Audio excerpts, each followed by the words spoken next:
Okay. Hello, everybody. Ian here from Starship Adventures.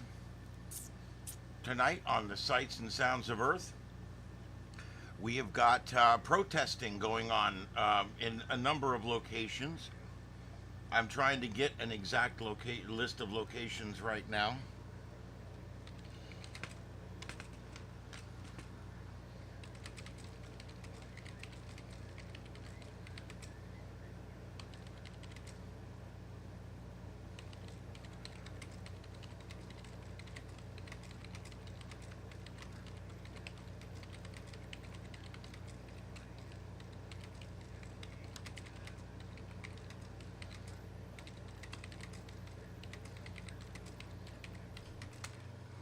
All right, let's see what that does.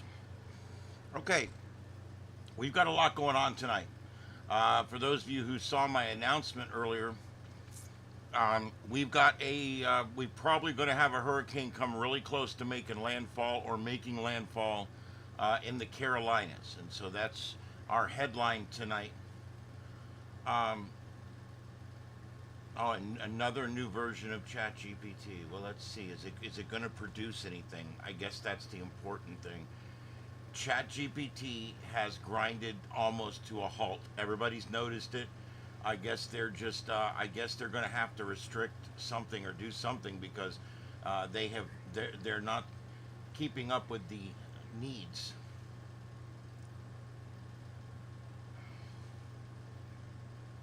Okay, so here we go. It's trying. Okay, so yeah, we're going to get that here in just a second. Looks like we've got um,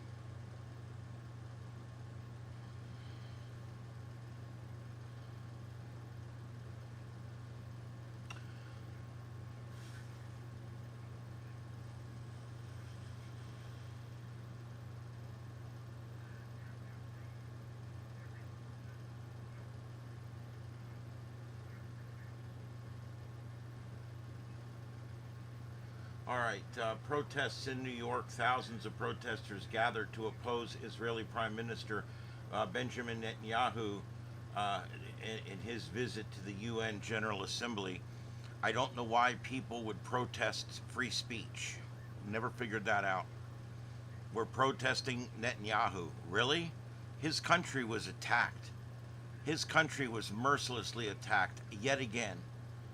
And yet he's the one that gets all the negative this and that. Demonstrators marched from Times Square towards the UN building, waving Palestinian flags and signage calling for an arms embargo on Israel. They're accusing Netanyahu of genocide. That's the new thing, by the way. If you do the slightest thing wrong, you're literally a Hitler Nazi. If you do the slightest thing, you're literally the Antichrist and you're genocidal. It's like these people don't know the volume switch anymore. It's like, dude, just because you don't agree with somebody on like the free markets doesn't make them literally a Nazi like Hitler. That's just stupid. I get so sick of this. We need to stop that immediately. I think that we need to allow free speech. Netanyahu came here to speak. So anybody that's protesting him speaking is protesting free speech, in my opinion. And these people that all protested, none of them listened to any of the speeches. Why? It's because these are the French crazies.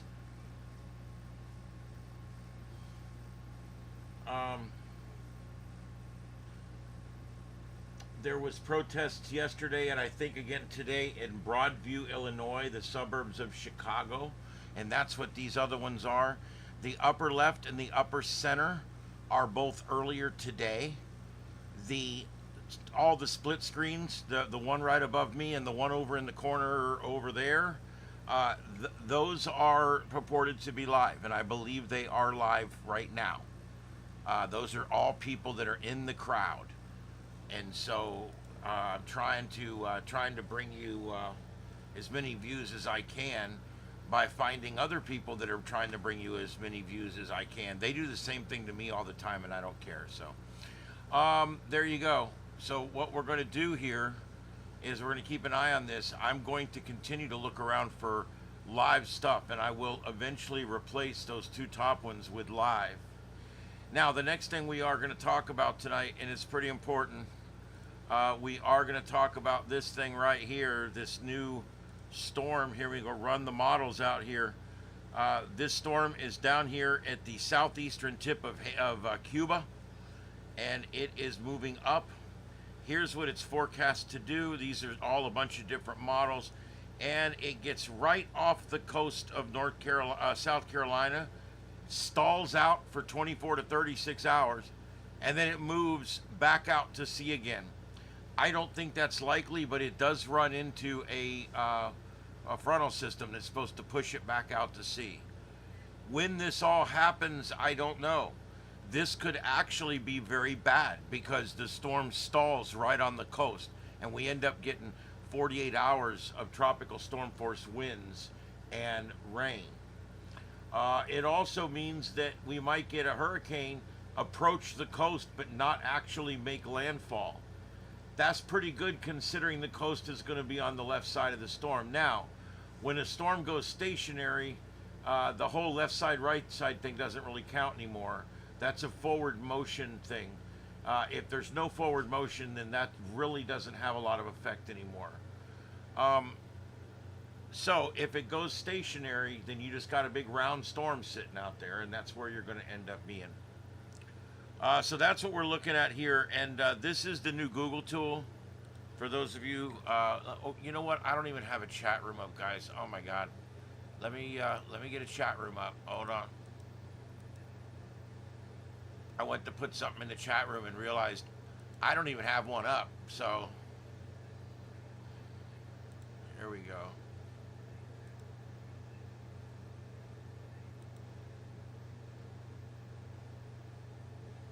Hey, Victor Jr., what's up, guys? Here's the link to that Google tool for those of you who do not have it. Oh, normally a little smaller crowd on Friday nights. I get it. All right, so we've got several new tools this year, and I'm going to pull up a couple of different things and show you guys. But before I do that, let's go ahead and take a look at this storm.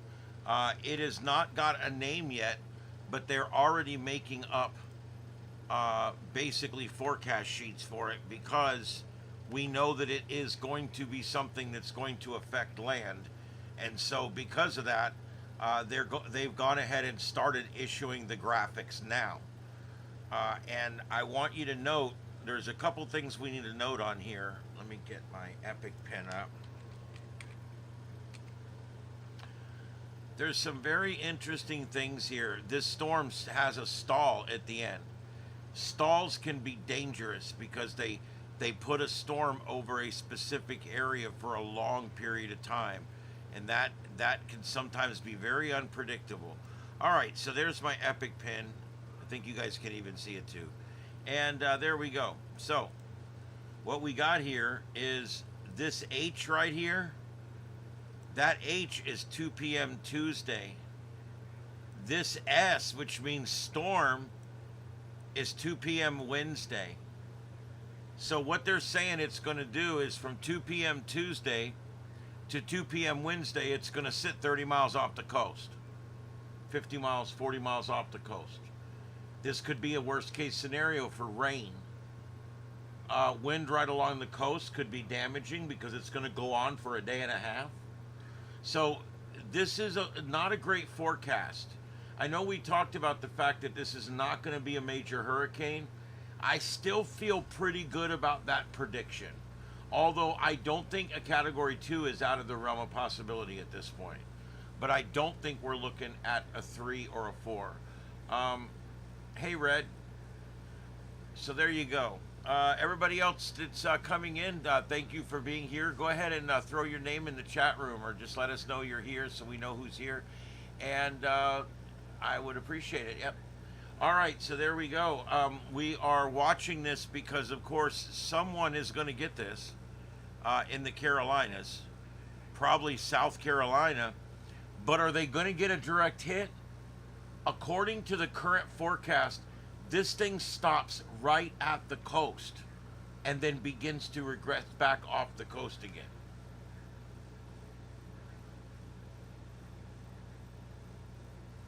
That's in itself, that's somewhat of a strange forecast.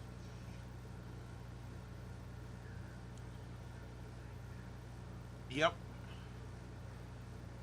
I don't. I, Deploribus, do you use different screen names? Because I swear I made you a mod last night, and I don't know. We'll try it again. All right. So anyway, let's see here. I don't know what that's all about. Don't care. All right. So let's go. Let's go to Mike's weather page and let's take a peek here. This is all we're dealing with right now. All we're dealing with is Humberto and Tropical Depression number 9. Old Tropical Depression number 9. That's the one we're dealing with right now. It was, if you remember, they were calling it Invest 91L. Once it reaches a certain point of development and it begins to form a closed off low, they will go ahead and give it a Tropical Depression number. It's kind of like a small promotion. It's kind of like private to private first class, but it means it's getting a little bit more organized. And for Star Trek fans, that would be ensign junior grade to ensign senior grade. Anyway, all right. So this will probably get a name in the morning, and it's going to be the ice storm. Hopefully it won't get retired because I got news for you guys. We're almost out of ice storms. They put my name on there and used it right up. But they're running out of ice storm names, which is kind of an interesting phenomenon that's going on right now. All right, so what's the wind field look like on this thing? Well, they are forecasting. What is this in? Probability of tropical storm force winds. Okay, so in other words, everything in the yellow here, there you've got right now a 40% chance of tropical storm force winds being in your area in the next 5 days or so. And if you notice, much of Florida is in the 5 to 10 percentile, and almost the entire east coast of Florida, from Miami proper all the way to Jax, in the 20 to 30 percentile for seeing tropical storm force wind gusts. So it is possible that people are going to see that there's going to be a lot of people that see not so bad. It's not going to be so bad, but we're going to have 4 or 5 states that have this it's not so bad storm go by. I don't think it's going to be big enough to do a lot of coastal flooding. I think it's going to be rain first, wind second, tidal flooding low. I don't think that's going to be too much of a problem with this. Although the slower it moves, the more water stacks up. If it stalls off the coast as a Cat 2, we could start to see water inundation coming up into all those bays and everything up there. So, not. This is one of those storms where you're not out of the woods yet, just because you think you might be, but you're not. Anyway, here's this new experimental cone. It shows you basically the same thing. The Bahamas are currently under a tropical storm watch. Tropical storm watch. And these islands here, southeast of the Bahamas, tropical storm warning. And you can see it's still forecast to be a depression all the way until 2 a.m. on Sunday. So it's a slow mover. Notice it's not going to go by Florida until 2 a.m. Monday, 2 p.m. Monday. So Monday, this is going to be an East Coast Florida thing on Monday. And then as we get to the afternoon on Tuesday, it's going to be a hurricane. It's going to be bearing down on South Carolina. At that point, We're watching for it to put the brakes on. They're forecasting it to slam on brakes right as it makes it to the coast.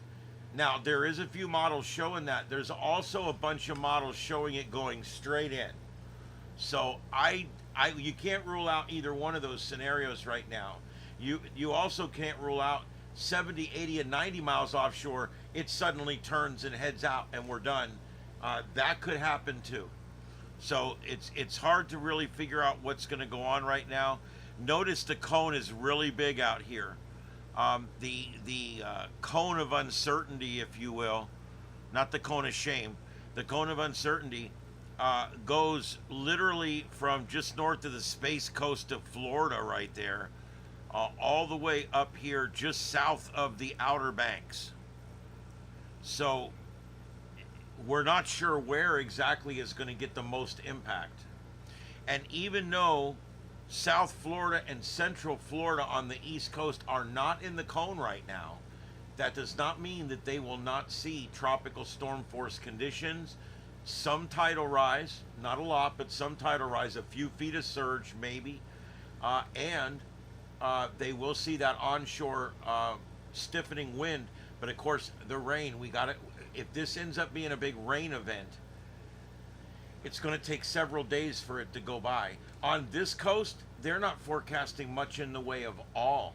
We're actually, they're saying that Sunday and Monday, we're going to get drier conditions here, and it's actually going to be a little nicer. So it's kind of interesting how this works. With a hurricane, if you're not affected by it, you're probably still going to be affected by it because it affects a large swath of weather. And all these storms are tending to bring down more of that cooler, more stable air from over the upper states. Yes, Rootman, we are looking at lower precipitation here over the next 4 days. We could see a feeder band or two come through, but we may also not get anything because if you take a look here, I'll tell you what, let's do it over here. It's easier. Let me turn off this pin and get rid of that. And let me go over here and get rid of this and move this over here. There we go. Now we're on the radar. Now, let's go take a look at this on radar Omega. Okay. So this right here, it's going to be 75 with gusts to 90, so a minimal hurricane. And this is going to be at 2 p.m. on the 30th, which is still 4 days away. Now, we can measure this. How far off the coast is it forecast to be at that moment in time? 82 miles. And then the next day, it's going to be 43 miles. Now, what's it going to do during this time? I mean, that's kind of the thing. Is this thing going to come in and just move to there and that's it? And what does it do after this? The models say that if it stalls right here, it is going to take off out to sea. That's what they say. But this thing could also go almost right to the coast and then come back and be right here as well. So I'm just saying this is a scary scenario because there's 24 hours. There's 24 hours between these two posts right here, and we're talking two posts that are 41 miles apart. That's 41 miles. So it's going to go 41 miles in 24 hours. That's less than 2 miles an hour. It may warble all over the place too. That's another possibility. Is this could come in and it could end up stalling and warbling out and then heading off to sea. So I mean, I think if I was in Charleston, I'd make sure I have my sandbags ready because I think it's going to be a rain event. I think it's going to be Charleston, North Carolina, somewhere in that area. Although I will tell you, anywhere from Jax all the way to the Outer Banks needs to be watching this because we're not really sure exactly where it's going to go. Storms, when they are in like right now, see, when you look down here where we're at right now, um, here's where we're at right now. That's the 8 p.m. intermediate advisory. That isn't right, is it? Why does it say 9:25? Let me see something. That's an error. Look at that. Anyway, that's today at 8 p.m. That's the latest advisory. That's an error, which you don't normally see. In this advisory right here, which is the one we're in right now, this one right here, it's moving at 10 miles an hour. So it's keeping this slow movement. It's very weak here, it's very weak here, and it's very weak here. Weak low pressure systems are very hard to pinpoint for both humans and models. They're very hard to pinpoint an exact starting point. We don't know where the exact starting point is.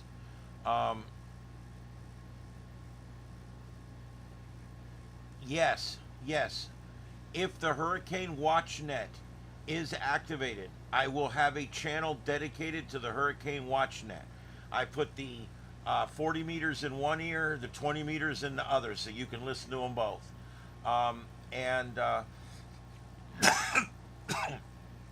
My current plan is, as it's going by Florida, I've already got the Florida amateur radio stuff up. It's already up. So I'm going to just change the branding on that. I'm going to be taking down 2 or 3 of my scanner feeds and putting all hurricane stuff on there.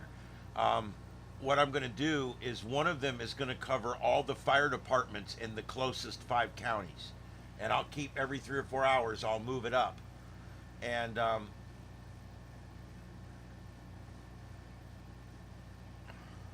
he loves the fake studio behind me. Yeah, it's real, guys. This is not a green screen. This is not a green screen. This is probably my troll again that's going to tell me how my studio looks stupid and fake. Hi, Mr. Potato Head. Exactly. Do you think these people eventually run out of screen names? Anyway, I'll take this for a reset. Let's do a reset. There we go. All right. Yep, this is the Real Studio. Hello, everybody. My name is Ian. This is the Real Starship Studios, and I'm in North Fort Myers, and I am live. And they say you haven't made it on YouTube until you have some reject troll that keeps coming in your channel using different screen names. So I have arrived. Thank you very much. All right. Yeah, tonight I'm starting to gear up for hurricane coverage. Right now, I've got 2 streams that are down. I've decided not to put them back up because as of tomorrow, they're going to be doing hurricane coverage.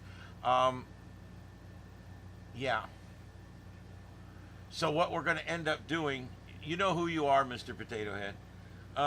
So anyway, what I'm going to be doing is I'm going to be repurposing as many as 4 different streams up for the hurricane. And I'm going to have fire department channels up the coast, police department channels up the coast. There's going to be radar. There's going to be all the information. Everything will be on there. It should be really cool. I expect it to be cool as always. So we'll have to see how that goes. All right. Hurricanes are my specialty. And as it's making landfall, if I'm available, now you guys know I produce a radio show. That's a date, time, certain thing right there. I can't get out of that. But other than in the afternoon, if it's any other time, I will be live on here with landfall coverage. And we're going to be doing all kinds of coverage on this channel with me hosting. Because remember, nothing on this channel doesn't have me hosting. And that way you can turn the bell on. The other channel, Starship After Dark, it's going to have all kinds of hurricane information on 3 or 4 different channels. Yeah. You can obviously see it's not fake, therefore you're a troll. If you weren't a troll, you wouldn't come in my chat room and on your 7th response start giving us a hard time about how fake something that's quite obviously real looks. I work in professional television and radio, okay? And I built this studio. So you can go, Mr. Potato Head. All right, anyway, I don't really care anyway, to be honest with you. All right, so what we're looking at up here is it looks like we've had one go down there. I'm going to try to get that filled.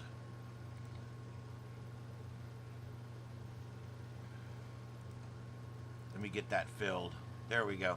All right, so there we go. Hey, Sean, how's it going?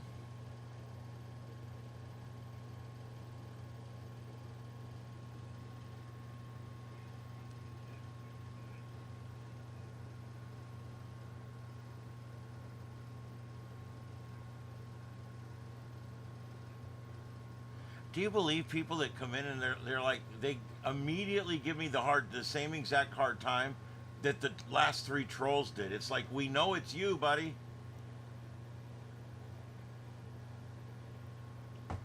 Crazy bullshit, whatever.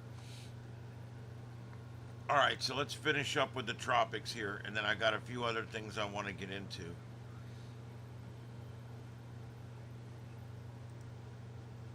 Let's go over to tropical tidbits. I do want to show you this stuff over here. A lot of the models now are starting to show that jerk to the right at the last minute. So let me turn that on so you can see it as well. Here we go. There we go. This is a bunch of the models. And you can see there, about half the models take it on the coast, and about half the models jerk it off to the right. Yeah, I said that. I don't care. Hey, Jason. How's it going?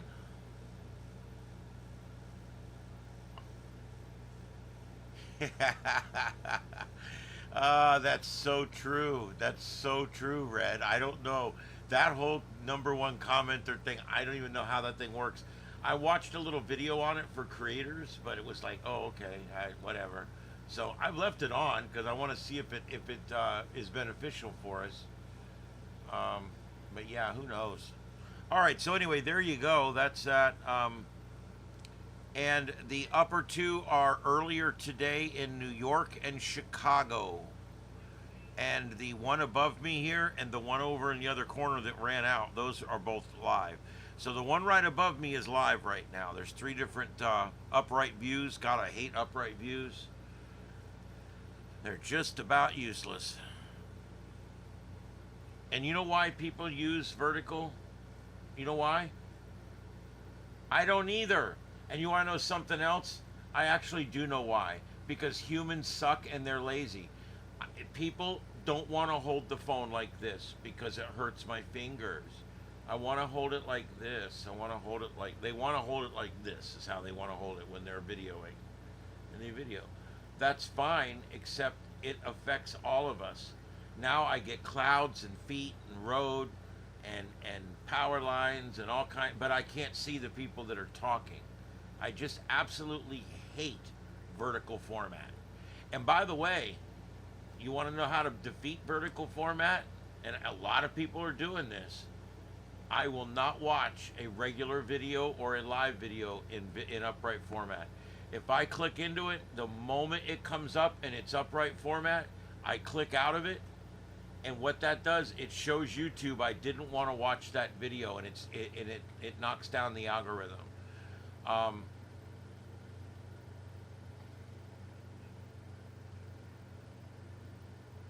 Hype. Yes, I saw that too. I don't know how to turn it on or what it does. I do need to watch the video on that. It's another thing like thumbs up and something where if you guys like something I'm doing, you can hype it somehow, but I don't know exactly how it works.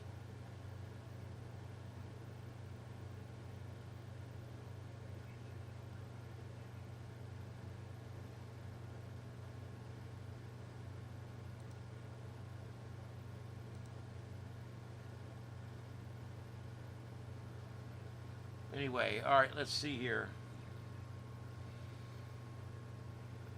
People have nothing better to do, I guess. All right, so let's go back to tropical tidbits. Here's the other model. We got another blast of models here. They don't know what's going to go on. A lot of them take it out to sea. A lot of them take it up into North Carolina. So again, it's like a 50-50 shot right now. Here's the third blast. These favor more out to sea, but notice at the end everything curls around at the end. That usually means it doesn't know what the hell it's doing.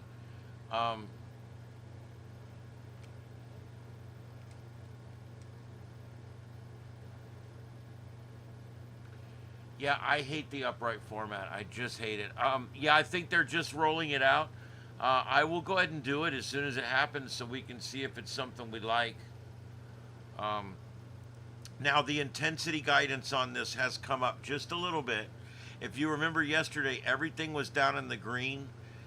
We are starting to see 1, 2, 3, 4, 5, 6 of them at the 72-hour mark that show it as a hurricane. And you've got this one outlier that takes it way up almost to a major hurricane. Where most of them, as it approaches the shoreline 3 days from now, a lot of them show it weakening off at this point. And so again, that might save the Carolina coast from any kind of bad storm.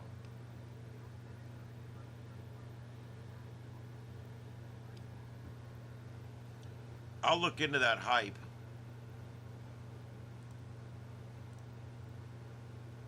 What a crazy weekend.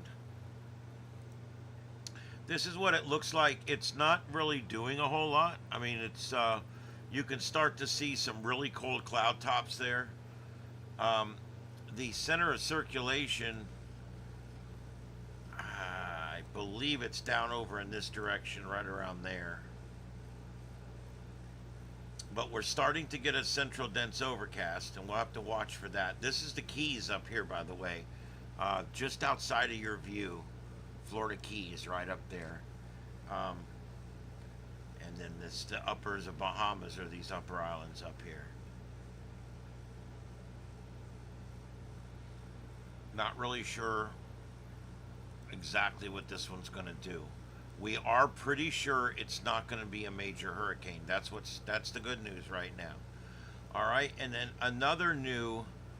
this is another new experimental data thing that's come out.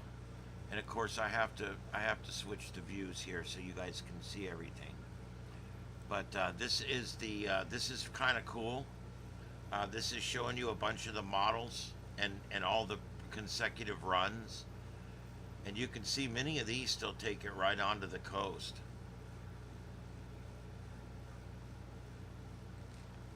There's a number of new tools this year.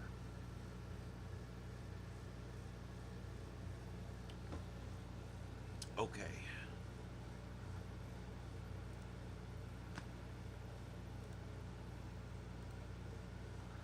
Now, as far as severe weather, we've got our two hurricanes out here, our two storm systems. And now, this one is now forecast to be a major hurricane and stay a major hurricane all the way through the next 4 days, 5 days. That's this one over here. Hurricane Humberto. This one will be the ice storm when it gets its name. All right. As far as weather in the continental U.S., we've got a little bit of mess over here near Phoenix. And that's pretty much where we're at right now as far as, yeah, there we go. It's not much. This is the only severe weather in the country right now, pretty much. Yep, that's it. This is the only severe warning in the country right now. And this area is under a flash flood watch. This is all east of Phoenix and Mesa, Arizona.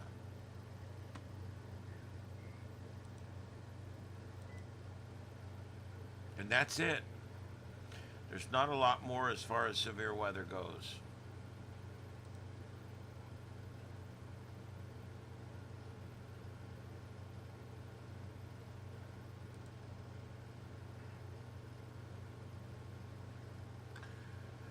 Oh, let's see here. Next launch from, well, the next launch from anywhere is a couple days. Falcon 9 Starlink. It's a 7:32 p.m. launch. Is that Sunday?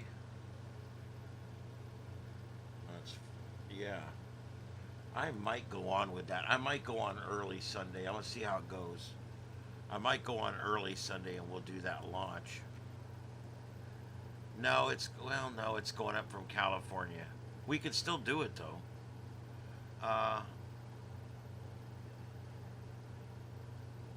Also on the 28th, they've got, well, that's China, Virginia. So yeah, there's a bunch of them coming up. A bunch of Falcon 9s coming up almost daily. It's crazy how much stuff they're putting up right now.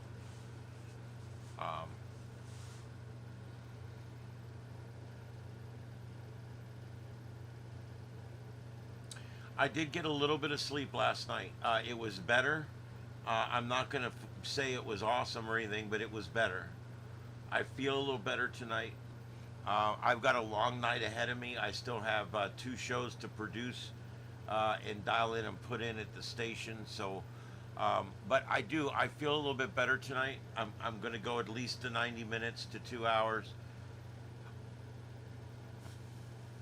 Yes, we do, Callie. We've got a possible hurricane brewing out there. Right now, it's nothing, but they're forecasting it to be a Cat 1 hurricane as it approaches the South Carolina coast on Tuesday of next week.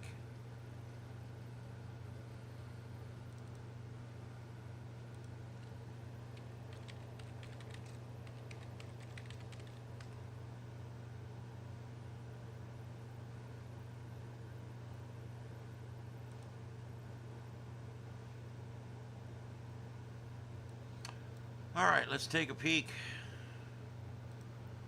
at our seismic monitor. Here we go. The purple is the new. The orange, the purple's new. The Pepto Pink is from yesterday. And the orange is from the last week before that. And then the yellow is older than that. So that's how that works. And so when I refresh it, you'll see there, this was a big one here, a 5.9 off the coast of Oregon. Wow, that's a pretty big earthquake, guys. That's a pretty big earthquake. A 5.9 off the coast of Oregon. Depth was 10 kilometers.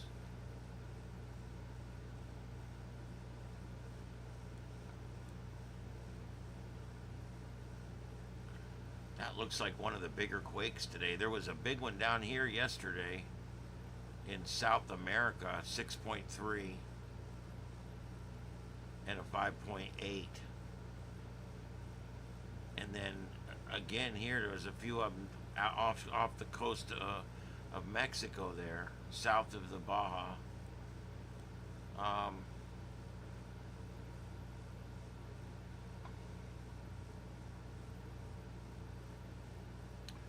Well, there you go. Another not a quiet day seismically for sure.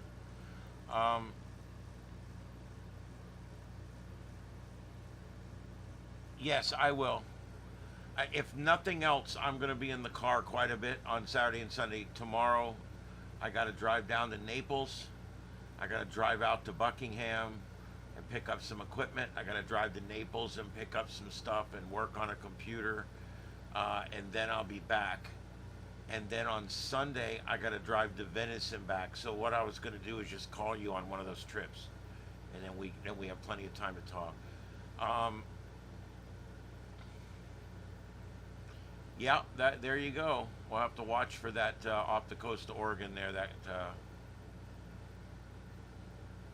I do always check for spewing volcanoes. It's one of the 12 things I look for before each show. I start with protest, riot, civil unrest, and then I go to manhunt. I try different ones, pursuit, yeah, I go through all these keywords trying to look for things that I want to put up. And then finally I get to volcanoes, and I'll get to storm chasers, And usually, when I get through my list of 10 or so keywords, normally I have found enough stuff to put up for us to watch.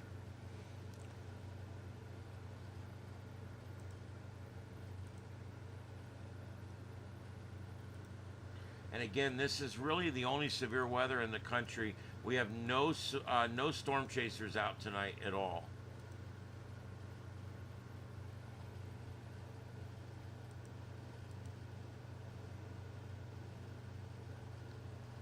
I'm going to start posting hurricane stuff. Um,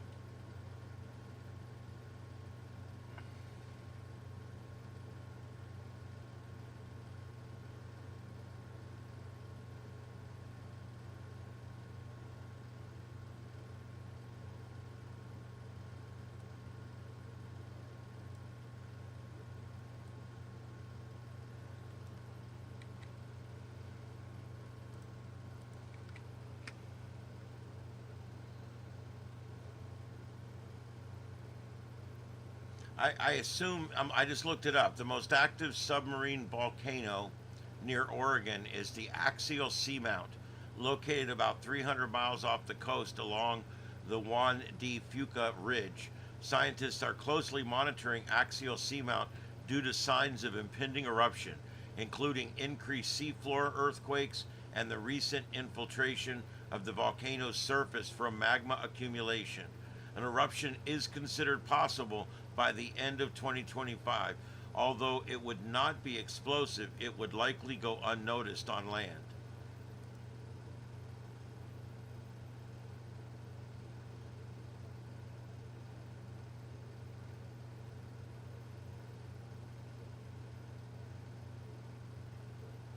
Well, there you go. Could erupt any day now. It may or may not be explosive. They're saying it's probably not going to be. But who knows? That's a lot of energy. Oh, they reissued that severe thunderstorm warning. 60-mile-an-hour winds.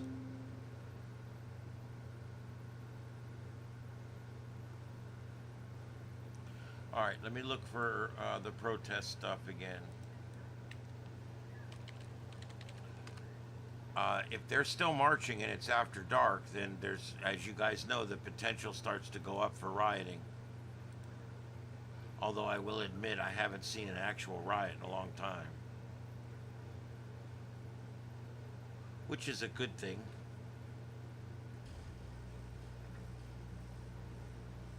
Okay, that's the one I got.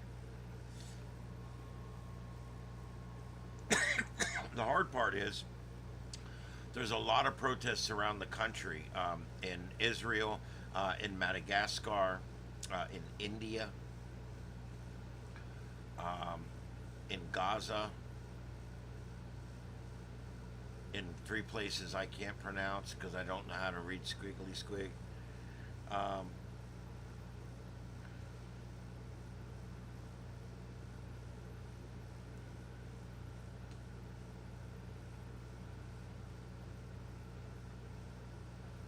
this one's in Ladga. They were doing stone pelting of protesters.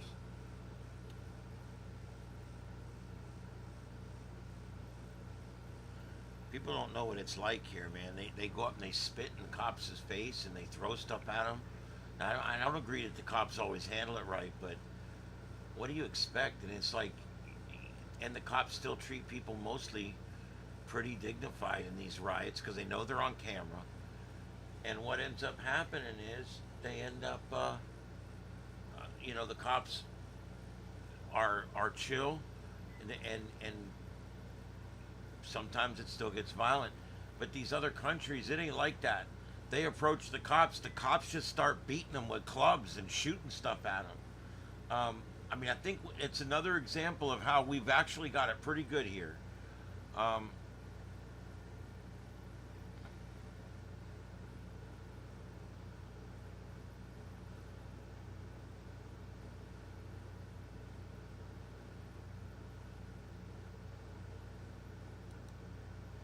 Is that live?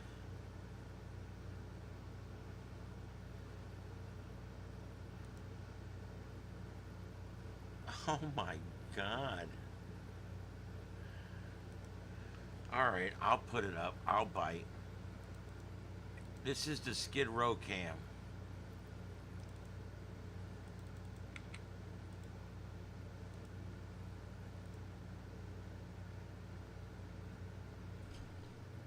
Look at this chick. I think it's a chick. I thought I saw boobs. I don't know. Nowadays, I guess that don't mean anything.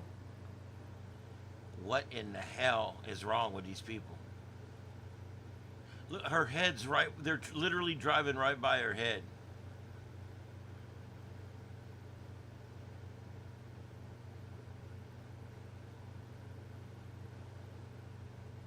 I don't know. She's built like a girl. But you get in trouble nowadays if you gender somebody wrong. I'll probably lose my channel or something if I misgender. No, we don't have like that kind of stupid shit going on down here. You're allowed to protest. You're allowed. Our steps at City Hall here are sacred. You're allowed to go there and protest whatever you want.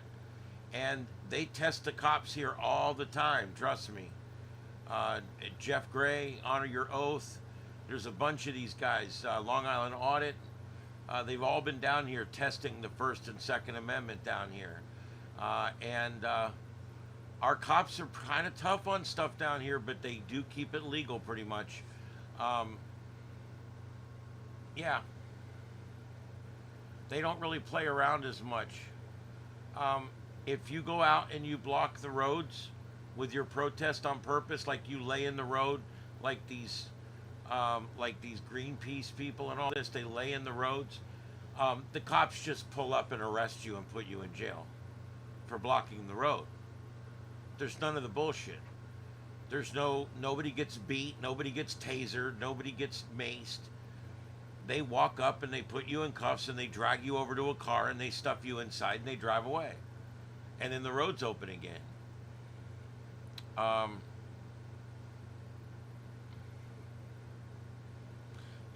Yeah, I believe in protesting and free speech. In fact, I'll fight for your right to protest and free speech, but that does not include blocking traffic.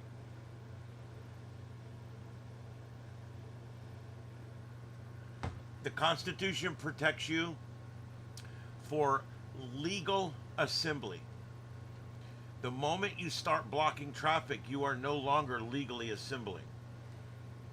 And therefore, you have to be removed so that traffic can go through. One of the things cops are charged with is to keep the roads open. Although they tend to park right in the middle of it all the time.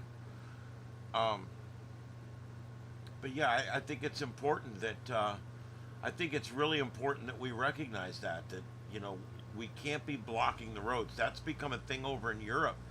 They'll block roads for days over there. It's ridiculous. And these people get pissed and they go up there and start beating their ass and dragging them out of the road.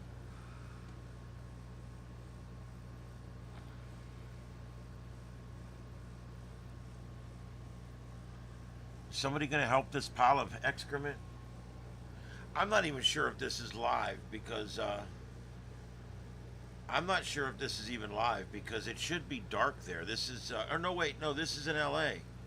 No, that's exactly what the light level should be in LA. So maybe this is. It's showing as live. It's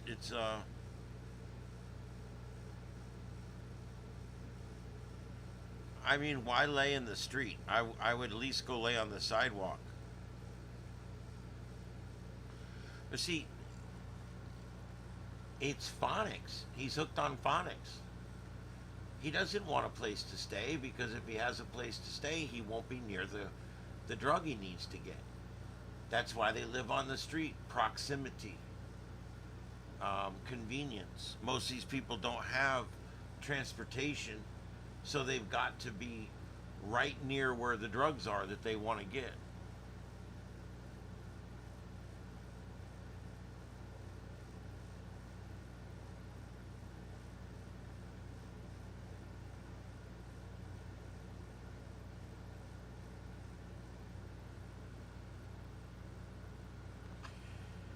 Yeah, I don't understand the whole Palestine thing, pro-Palestine. You know, there's some real weird things going on that I don't understand. And I'm gonna tell you right now what they are. Number one, there's some things that really bug me right now. You ready for the first one? Gays for Hamas. LGBTQIA2S plus for Palestine. For Hamas. Now, if the gay guys went over there, the gay guys went over there and showed up in Palestine and walked down the road and said, "Hey, we're the LGBTQ plus people, and we're here to talk to Hamas. We got a check here for you. We raised some money for you because we're LGBTQIA2S plus for Hamas." They would immediately be handcuffed and tied behind their back, brought to the nearest five-story building, and fired off the roof onto the ground until they're dead. And anybody that doesn't think that's what would happen, you're nuts. They unalive gay people over there. Not Israel. Not Israel. I'm talking about Palestine, Hamas, the terrorist groups, the people that these people purport to protect. LGBTQ for Hamas. That's literally like chickens that support the wolf. What are we doing? What's going on? It's a non sequitur. It doesn't even make sense. I don't understand it. And then you've got these protests going on here. What are we protesting? Israel was attacked. Their people were taken. Thousands of people have been hurt or killed. And yet somehow they're the bad guy and Palestine's the good guy. I don't understand it. Yeah, there you go. That's what it would be like. Chickens for Chick-fil-A. There you go. Isn't it ridiculous? You know, it's like tonight. I don't know. I don't understand it. I just don't understand how people can be so ignorant and so. I hate to use the word, but stupid to think that you're doing a good thing by you're gay and you want to do something. Okay, I'm fine with that. But what did you choose to do? You started a support group for people that would kill you if they had the opportunity. You started a support group. You're literally the kid that's allergic to peanut butter and you're fighting for peanut butter to be in every meal. I don't understand it. It doesn't make any sense. I can't come up with enough stupid analogies right now. I don't understand why this has become a thing. How can this be a thing? How can people be so goddamn stupid that they support the very people that would fire them off the roof of a building? That's just stupidity right there. It's just dumb. And then I see this tonight. They're anti-Israel protesting. Really, why do they hate Israel? Why? You know, my big thing now is when someone says anything like, "Oh, I'm anti-Israel" or "I'm pro-Palestine," I look them right in the face and I said, "I want to know why you hate Jews. I want to know right now. I want to understand the Jew hate because I don't understand it. I don't. And I want someone that feels this way to explain to me why you hate the Jewish people so much that you would support the terrorists instead." Wow. You know Jesus was a Jew? I just wanted to throw that in there. Just a little kicker. What the F, people? I don't know what we're doing. I don't know what the left is doing right now. Gays for Hamas. Okay. I guess I can call these a pro-terrorist protest. Is it a pro-terrorist? Um, yeah. Let's not get into Germany and what they think about the Jews. Um, yes. Well, that's the problem. Is these people are all being taught by these radical leftists that are their professors in university and college. That's why Turning Point USA and the Charlie Kirk movement is so important right now. We'll leave that for another day. Antifa is a terrorist organization. They have carried out terrorist acts. That's true. Um, yeah.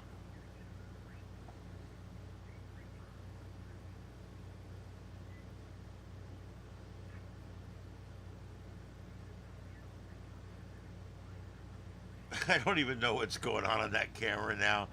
It's like it's literally like it's like a shot into crazy land. Just hey, look, it's a live camera on the island of misfit toys. Remember that from Rudolph the Red-Nosed Reindeer or whatever? Oh my God! Wow, you guys are older than me, I think.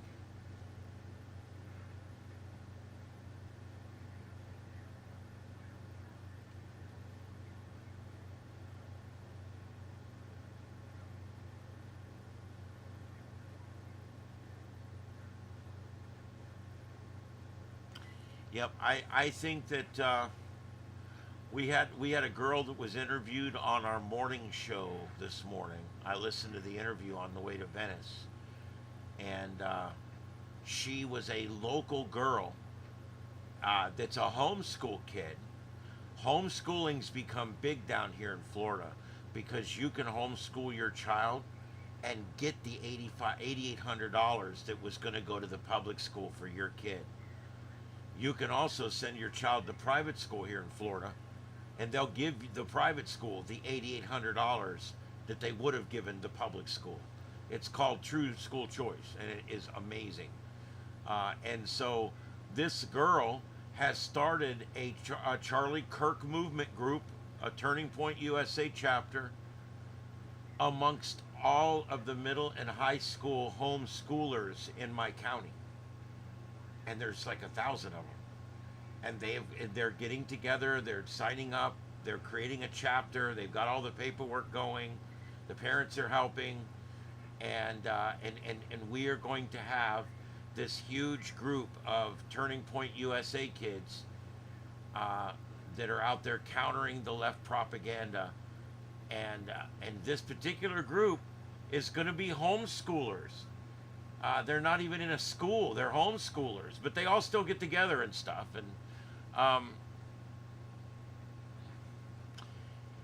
yeah, I'm surprised the amount of effort and work that we put into bringing kids to school and bringing them home and making sure that everything is perfect and giving them all these different classrooms and teachers and all that. To this day, I've always been surprised at how little I actually learned, if anything, each day. School was almost useless to me. I learned everything I need to know somewhere else. Even fire school and EMT school and my associate's degree, all the different things I took, I I hated it. I was a practical learner, and and I just never really felt like all that was worth it. All the time and energy and money and danger and everything to bring all of those children together at that school for what? Maybe an hour or two of actual worthwhile time, if that. I can remember going to school and spending an entire day and leaving and thinking I didn't learn a goddamn thing. I sat there all day like a bump on a log and didn't. But that's mostly because I had ADD out the ass. Nobody knew how to deal with it back in the 70s, and I just didn't. I wanted nothing to do with school or anything else.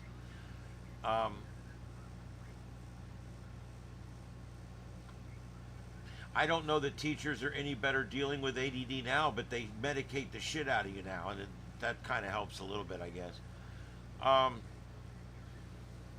I wish I had medication. Later in life, I started taking some medication for the ADD, and it really helped. But I'm also not a big medicine guy, and I took it as needed for a while.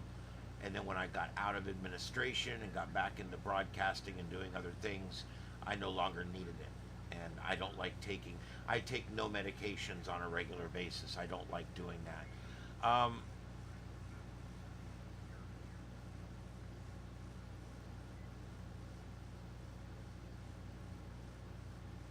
Yeah, well, during the ICE protests in LA, the Los Angeles TV stations were actually giving out a list of things you should bring if you're planning on staying late at one of the riots.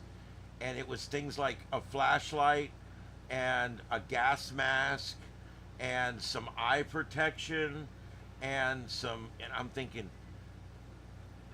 they're preparing the rioters on the local news. Thanks, guys. I think.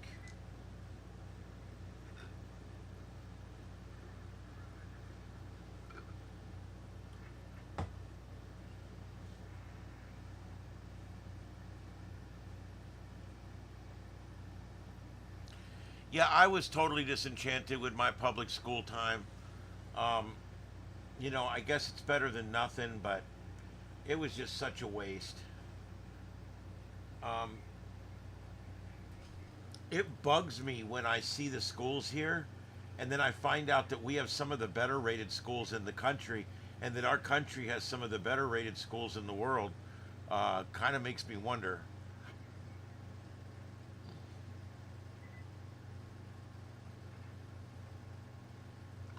Yeah, now I will tell you guys, I may disagree with a few of you on this, and that's okay. I believe if used properly for some students, some of that stuff works.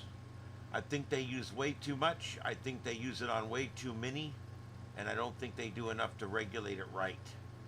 However, when used properly on certain kids, it can't be used on mild cases.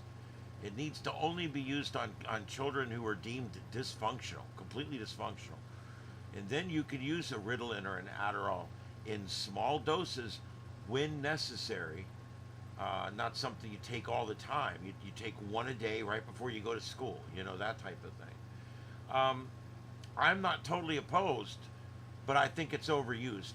And I don't think it's being done right, correctly right now. So, um,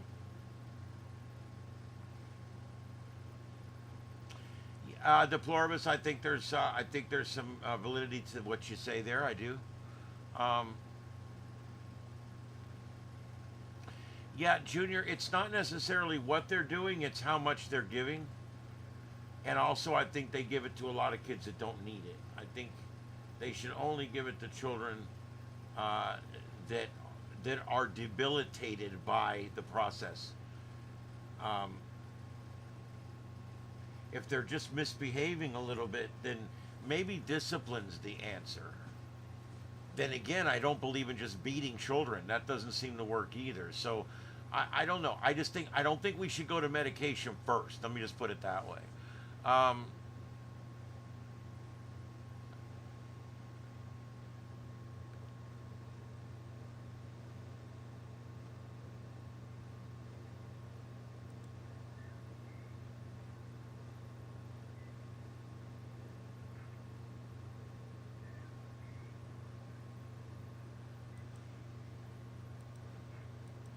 Damn. All right. Well, let's go back and look and see if anybody else has popped up.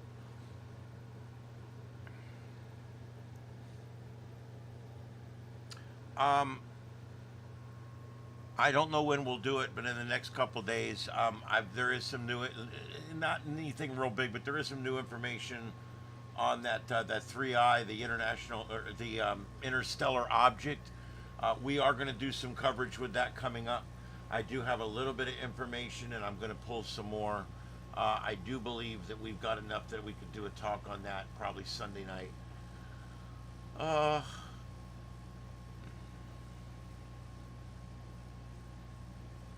yeah, Red, I agree.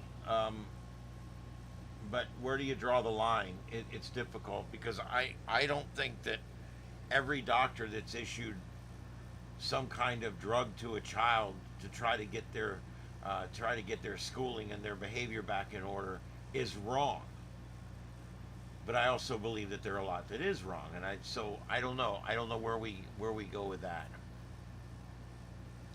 Yeah, there are some uses for it. There's people that are just completely out of control, and it does help them. It does work for them. Um, it's just like any other drug. You know, one person smokes marijuana, they sit on their ass all day and do nothing and turn to a lazy piece of shit. Another guy is all stressed out all the time. He smokes marijuana, and now he goes to work and has a great day, and he does a good job. And the third guy smokes marijuana, and he gets all goofy and weird, and he can't smoke that shit and work. Everybody handles every drug different. And it's the same thing with Adderall. It's the same thing with Ritalin.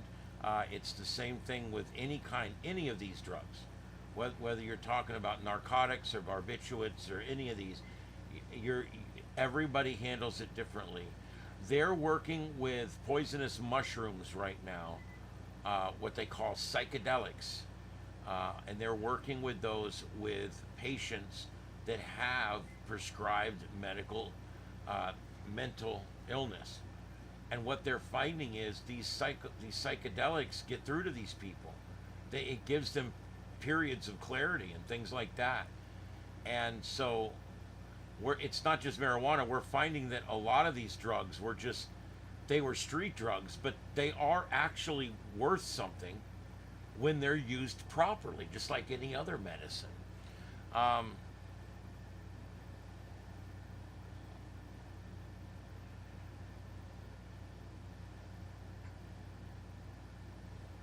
yeah.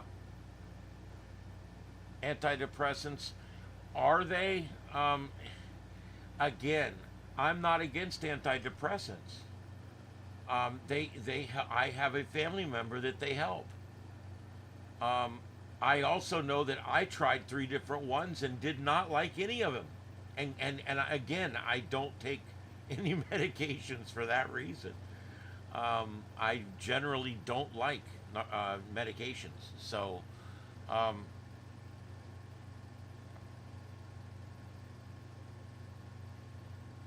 Ritalin.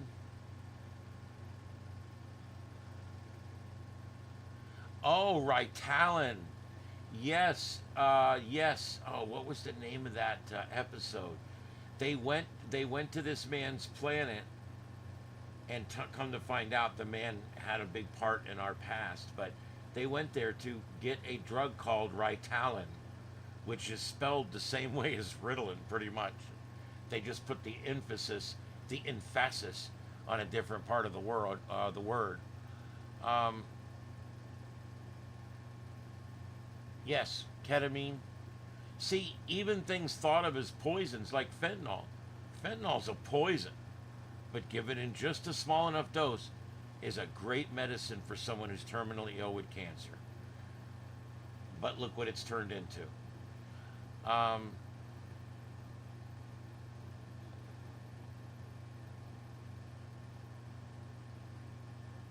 I agree, Red. Um,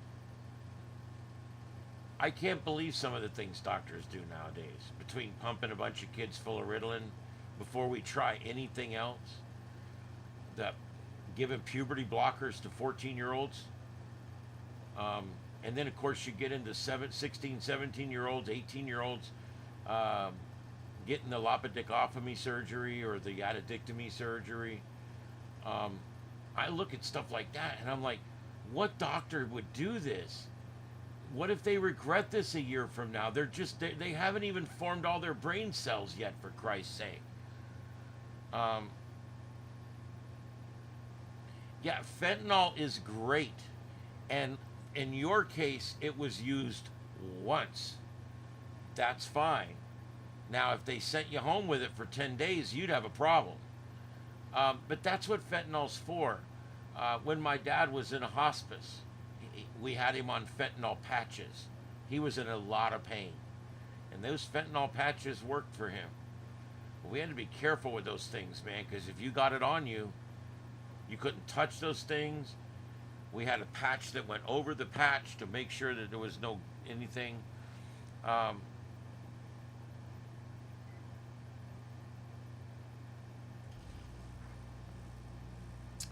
yeah, there's things like St. John's wort. There's things like witch hazel. Witch hazel's starting to become widely used in milder things. Um,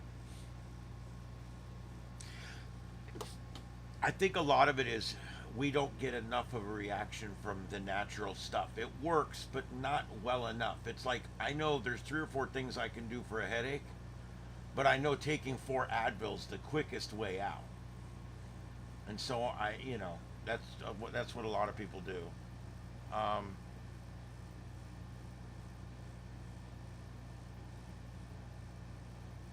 yeah, yeah. I don't know a whole lot about fentanyl, to be honest with you. Yeah, I've never actually had it in me, so I don't even know what it's like. I assume I know what it's like because it's very similar to like an oxycodone or something. It's a narcotic. Um, but I've never tried it. I know that we used it with my dad, and it was that and Dilaudid, and we used the two of those together for his pain. And then of course, um, once he went in, he went on a morphine drip right away.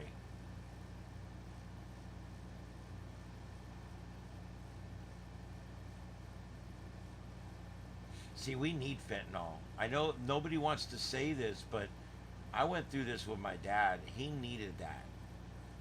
You know, when you're dying of cancer and they're not allowed to put you down or euthanize you,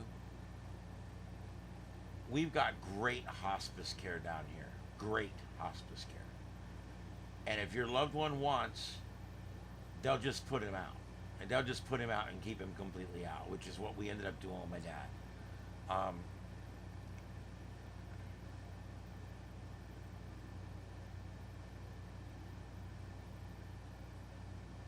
I don't know deploribus on that.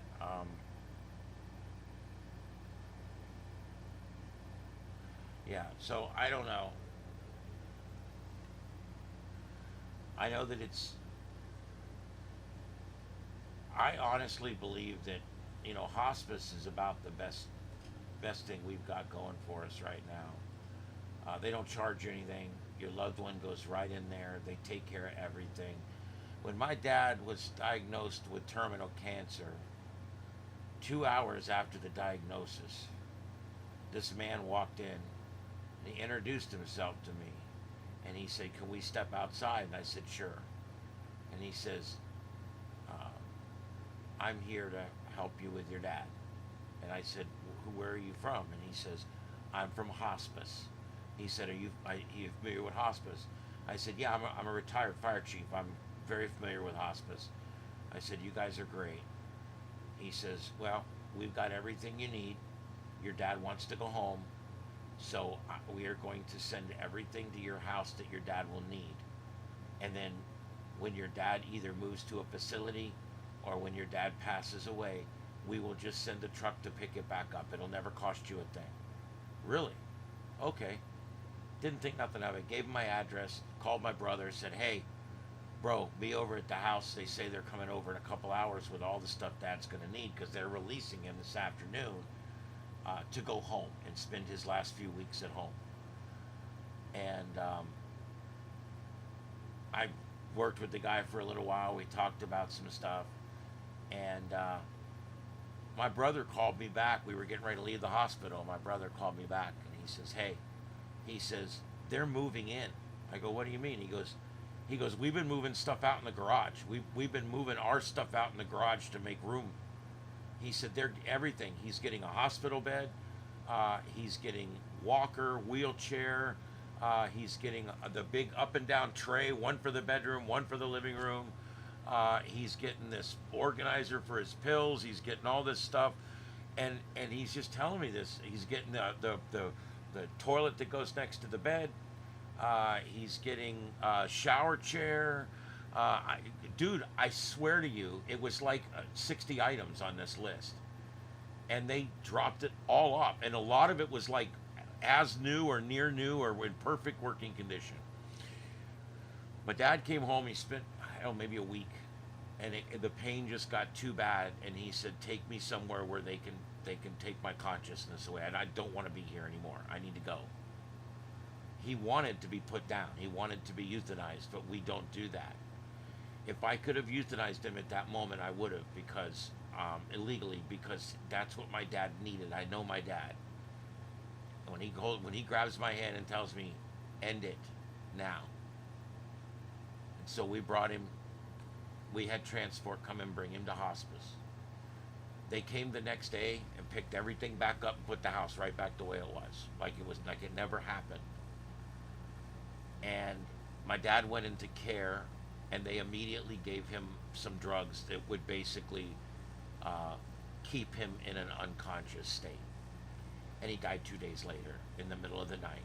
They always die in the middle of the night. And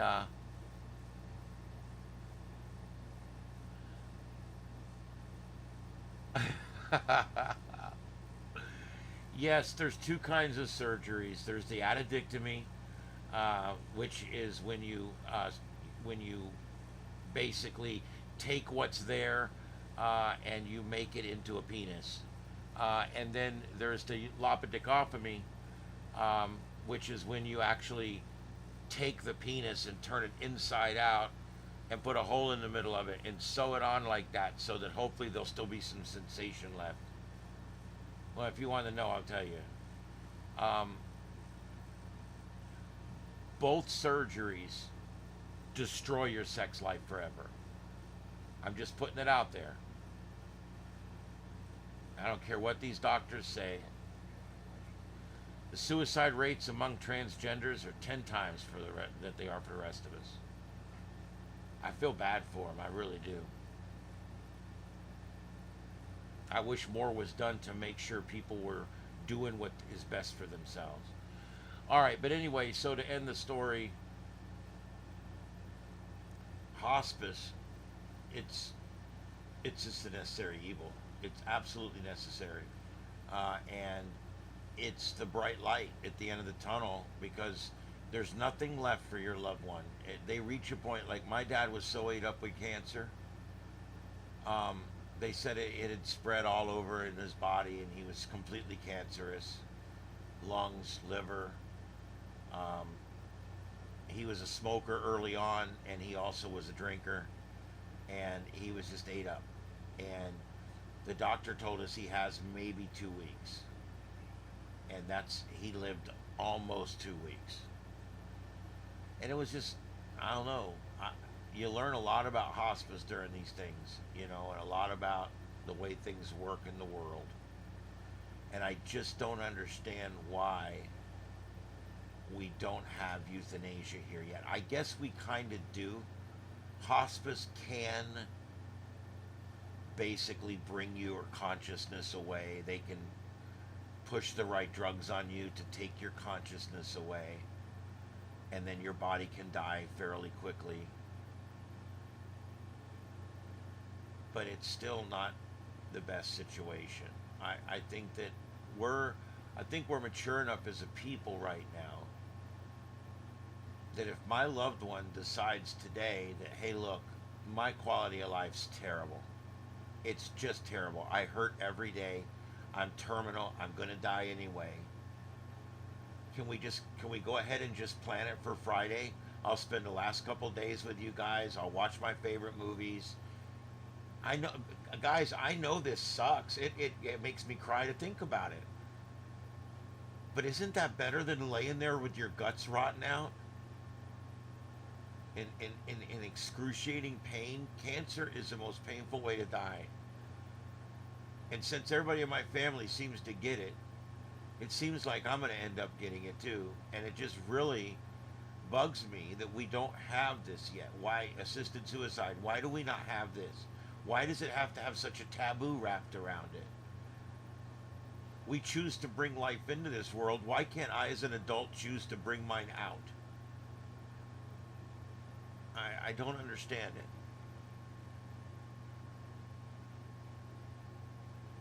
I think what I would like to see.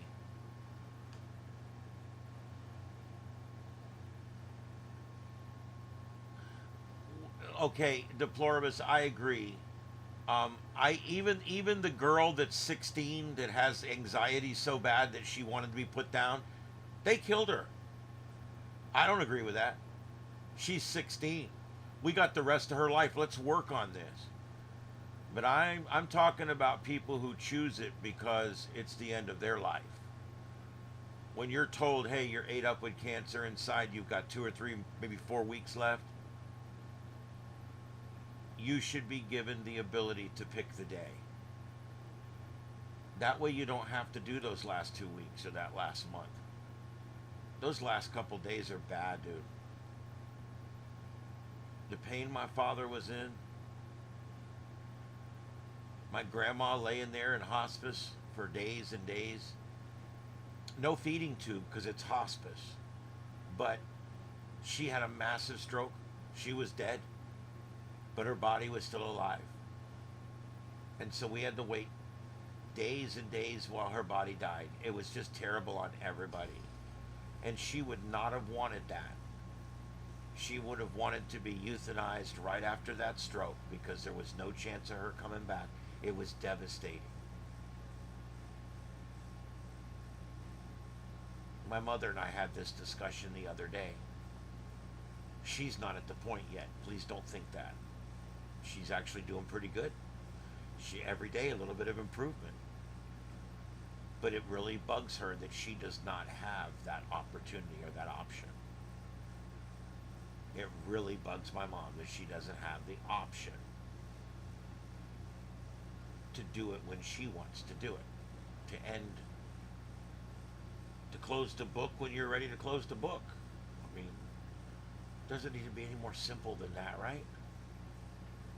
I just don't understand why we have such a hang up with this. I think we need to draw a line of distinction. I'm only talking about terminally ill people. If you want to talk about perfectly healthy people whacking themselves when they want to, we'll discuss that another day. I'm talking about terminally ill people. People whose life is down to weeks and months being able to determine their own destiny. I think it's so important.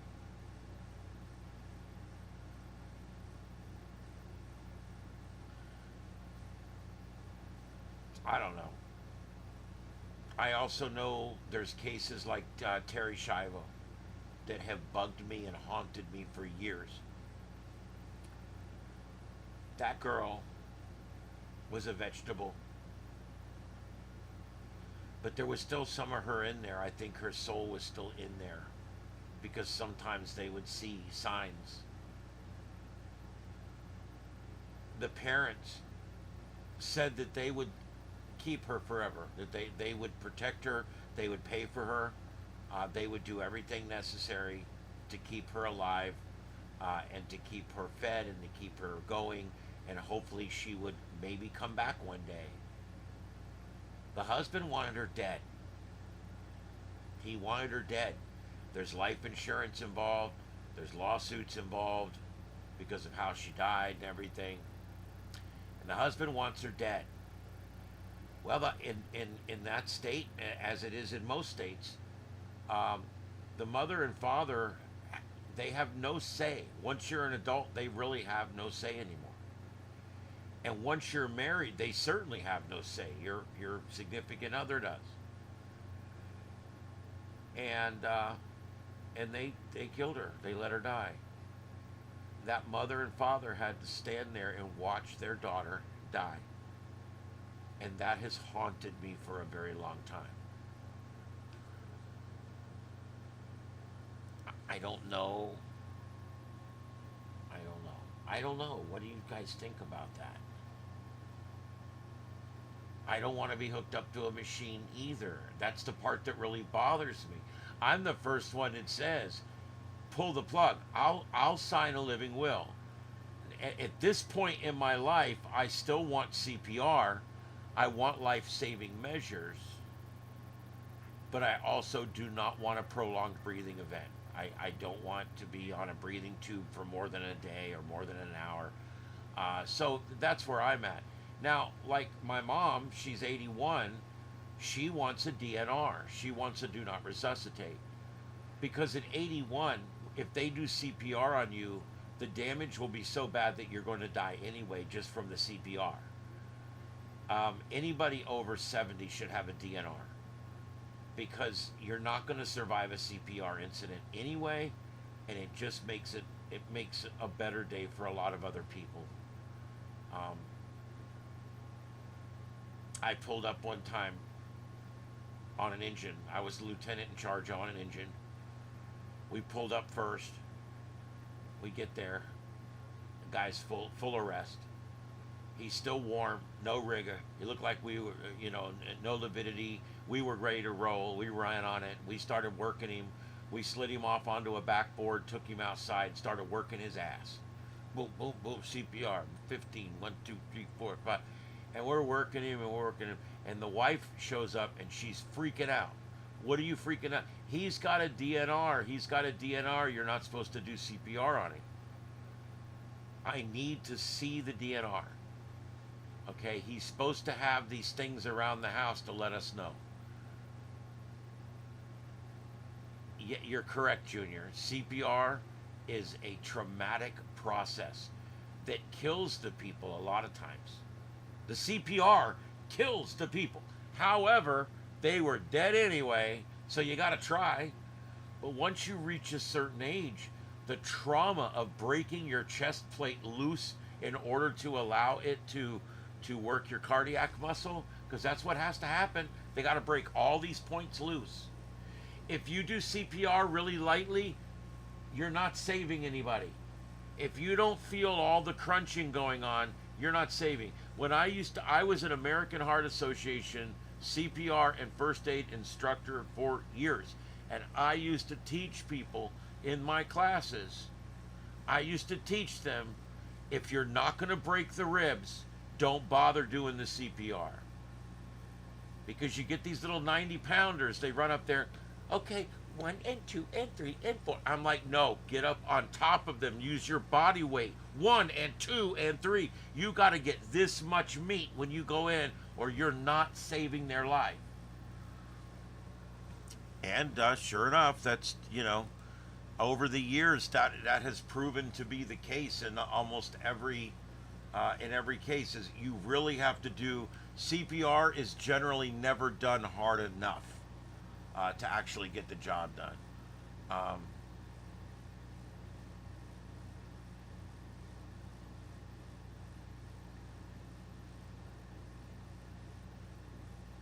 Yeah, it's sad but thank God hospice is there. Thank God. We've got Hope Hospice here. They are 100 out of 100. I could not think of one negative thing to say about those amazing human beings. They're just amazing. Yeah. CPR is a very traumatic thing.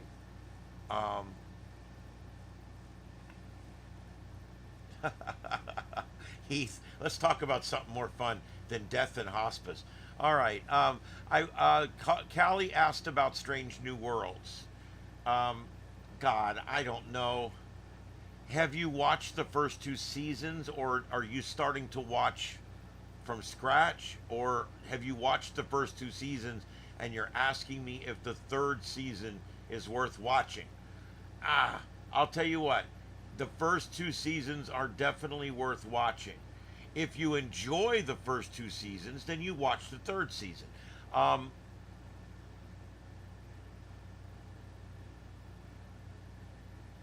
Yes. Oh yeah, everything's very expensive. But once they go into Hope Hospice, then you're not charged another penny. Um, yeah, Gravedigger, I got to tell you something. CPR, and of course nowadays they're not teaching people to breathe for people anymore, so CPR is pretty much worthless. I saved two people in 17 years using CPR, and both of them I defibrillated also. So straight CPR without a defibrillator is probably a 99% fail. If you've got a defibrillator, you've got oxygen, and you're there within 5 minutes of them going down, you've got a chance. Um, I converted one day. I got him back, and he actually returned home. He was never perfect again, trust me, but he returned home from the hospital. We went down and checked on him. Um, yeah,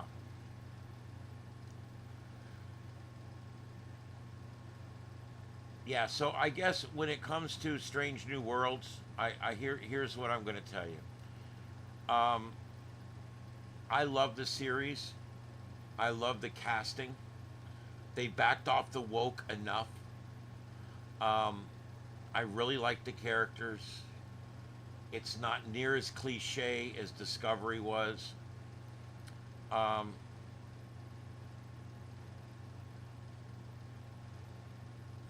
there is a lot of identity politics in it. There's a lot of messaging in there, and most of it is uh, we don't need it.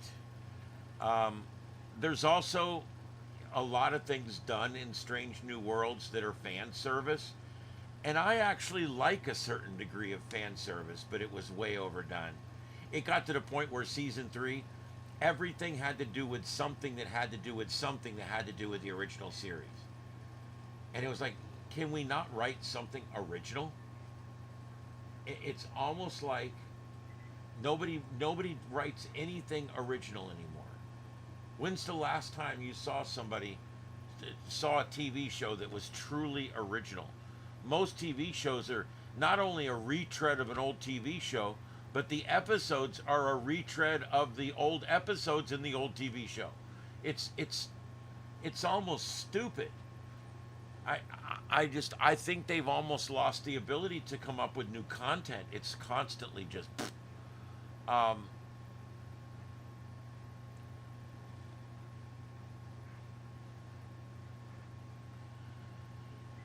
here's what I think about Strange New World season 3.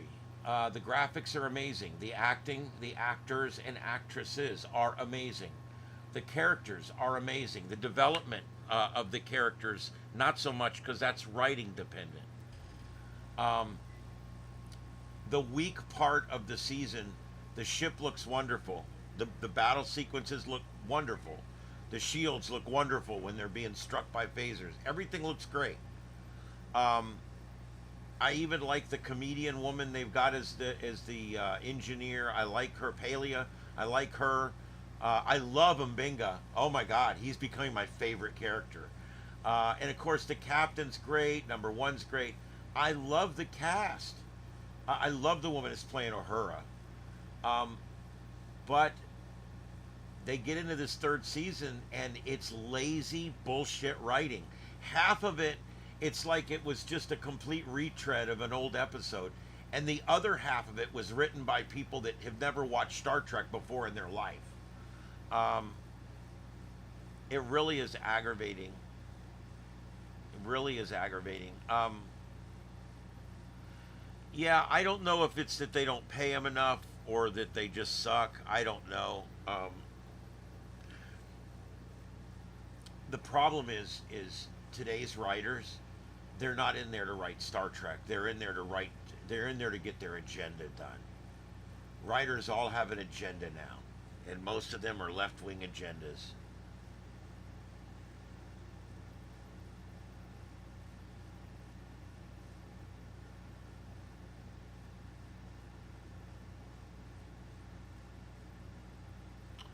Um, I bought Accurite. I think was the one I bought. It lasted through a couple of hurricanes. It's finally gone out now, but it did really well. I think Accurite or something like that. Um, yeah, you want to spend about $100 on a weather station. If you get down in the 30, 40, $50 range, it's probably not going to last but a year. If you want something that's going to give you 3 or 4 years of service, you want to get the $100 one.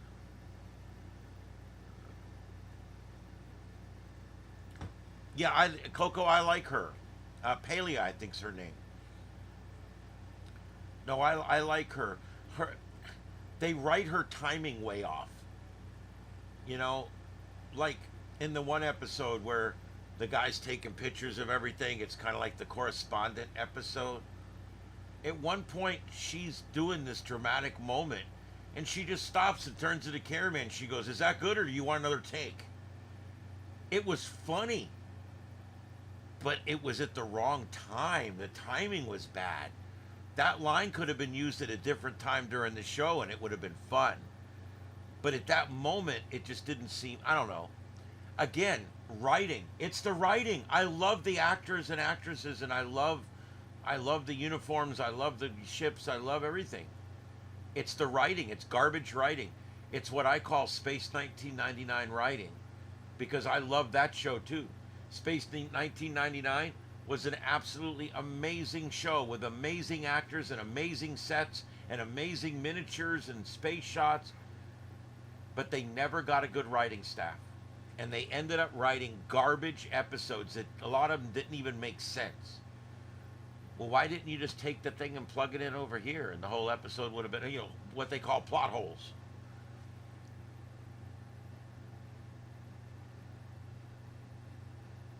I don't know. The whole thing, what's her face being Con Noonian sings great, great, great, didn't need to be. Didn't need to be. That whole thing's stupid. Um, I've never watched The Pacifier.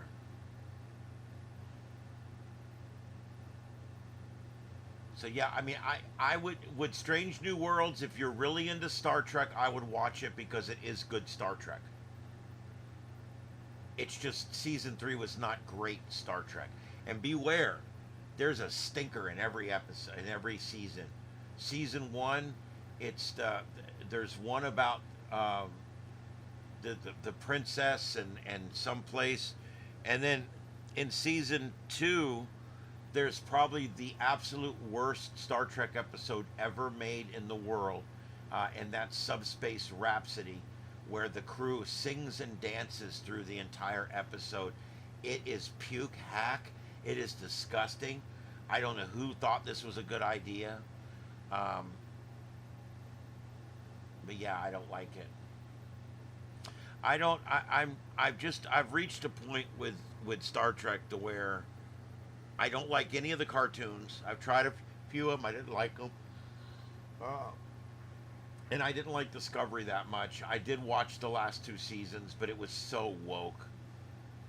And when they had what's her face from Georgia, the woman that lost the race in Georgia and refused to concede, they made her the president of United Earth.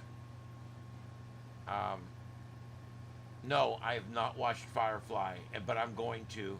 I actually have a list: Dark Mirror, Firefly, or Black Mirror, whatever. I've got a list over here of stuff that I have to watch that I haven't watched yet. Um,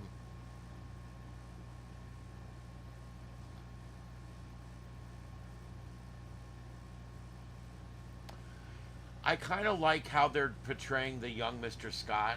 I kind of think that's how Scotty would have been 15 years before we met him on the original series. Scotty was always my favorite character. Big Jimmy Doohan fan. Met Jimmy at a convention here in Fort Myers at a hotel that no longer exists. And I was towards the end of the line, so he was about 6 scotches in. We had a, I had my 3 minutes with him. Um, I love that guy. Scotty to me was the most important character. Everybody liked Kirk and Spock, of course, and Bones. Who didn't? Even the other people were all great, but Scotty was the one that got him home every time. No, I have not seen that podcast. The podcast I listen to, and I've kind of stopped now because they've kind of quit making them. But I was into Trek Geeks. Trek Geeks. The Trek Geeks podcast.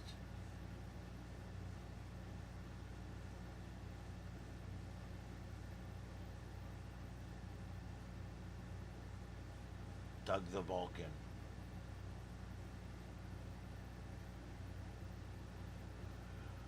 Yeah, Scotty was one of the better characters, and of course he's in that Next Generation episode called Relics, which is pretty good. There's a huge plot hole in that one. Does anybody know Relics? There's a huge plot hole in Relics, and they let it slide because I don't know, what do you do? All right, so there's a Dyson sphere, right? And a Dyson sphere means that there was a sphere made the size of the planet's orbit. It's huge. Well, the ship gets stuck inside the Dyson sphere, while Scotty and Geordi are in the Janolan outside the Dyson sphere. And they figure out how to get the door open, but they don't know how to keep it open for the Enterprise. So they throw the Janolan in between the door, and they got the shield bubble going, and the shields are going brrr, and the door's crushing the ship, and the shields are holding the door open, and then they beam them out, and then they fire torpedoes, and they blow the Janolan out of the way, and the Enterprise flies through the hole. Now, there's two plot holes there that are huge. Anybody know what they are? Okay, number one, it's well established in the Federation, even in Next Generation, you cannot beam through a shield bubble. Okay? They had the shields at 100% trying to keep that door open. That little ship, everything it had, it was trying to keep that door from crushing down. And somehow they beamed out two crew members from a ship that was inside a shield bubble. Then they fire a standard photon torpedo at that shield bubble, and it completely collapses and the ship blows away. I can see that part because it's an older ship and the Galaxy class has really big torpedoes. So I guess I could see the second half, but the first half is inexcusable because you can't beam through shields. And they beamed LaForge and Scotty out while the shields were still up. The way they could have got around it to retcon it, or even just to do it right the first time, the way they could have got around it is, LaForge, I'm going to let you know when to lower the shields. Okay, lower them now. 3, 2, 1, energize, fire. It would have been even more suspenseful, because now the bubble would have went and the ship would start getting crushed. You see what I mean? It could have been even more dramatic, I think. And then you beam them up, they're out, boom, the ship flies through the debris field. It could have been, I think it would have been better that way. It would have been more dramatic that way. But that's a huge plot hole that they could have fixed, but they didn't.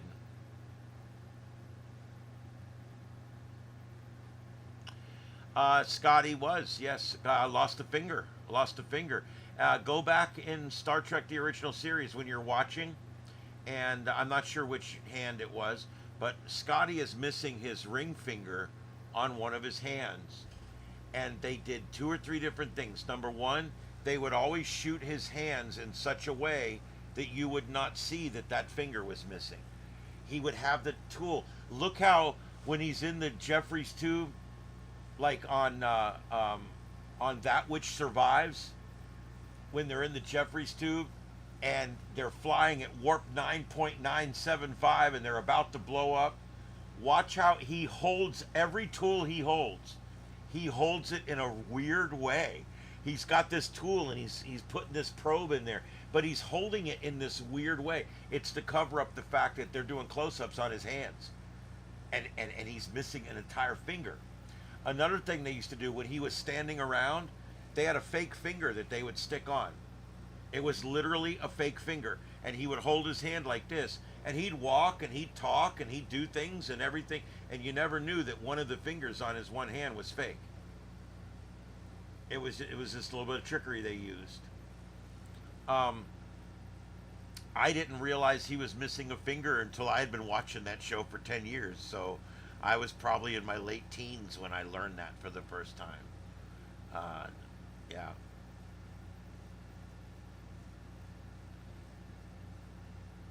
Yep, he was wounded. Um, yeah, he was a real war hero. I don't know that any of the other main cast were, but he was. He was a war hero, and he actually did fight for Canada. And so there you go. Um, yeah, he was just a really great actor. I don't know if you realize this. Most of all of the big scary voices were Jimmy doing. I don't. We are the Metrons. Jimmy doing. Um, the rock creature on the one with Lincoln. Jimmy doing. Almost every one of the when it's like we are the Romulan vessel and you will be destroyed. Jimmy doing. He did all the voices. And when you get into the animated series, also Jimmy Doohan he did about half of the voices in that cartoon. And Nichelle Nichols did. She voiced 4 or 5 different parts when they were doing that. Star Trek did not deal with ghosts that much, and I'll tell you why.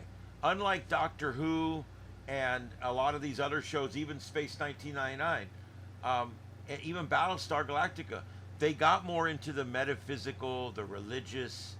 They got more into that side of it. Star Trek stays pretty far away from it. You get a lot of religion in Deep Space Nine, but even there, all the magic is explained. I think that's what makes Star Trek different than most other sci-fi, like Star Wars. I love Star Wars, but I don't love it like I love Star Trek. And the reason why, it's science fantasy. Things happen because it's magic. Things happen because it's a special Jedi power. Things happen because it's a disturbance in the Force. Star Trek would never have that. That would be explained. That race has a telepathic power, or that there would not be any mysterious thing that happens in Star Trek, and that's what makes it different. It's Star Trek it's very atheist in a lot of ways because it doesn't it very rarely ever explains something by saying, "Oh, God did it," or whatever. Even like Q is a godlike creature, but at the end of the day, he's not. You see what I mean? The way Star Trek is, and I think that's one of the reasons I like it more than any of the other franchise. The the the Daleks.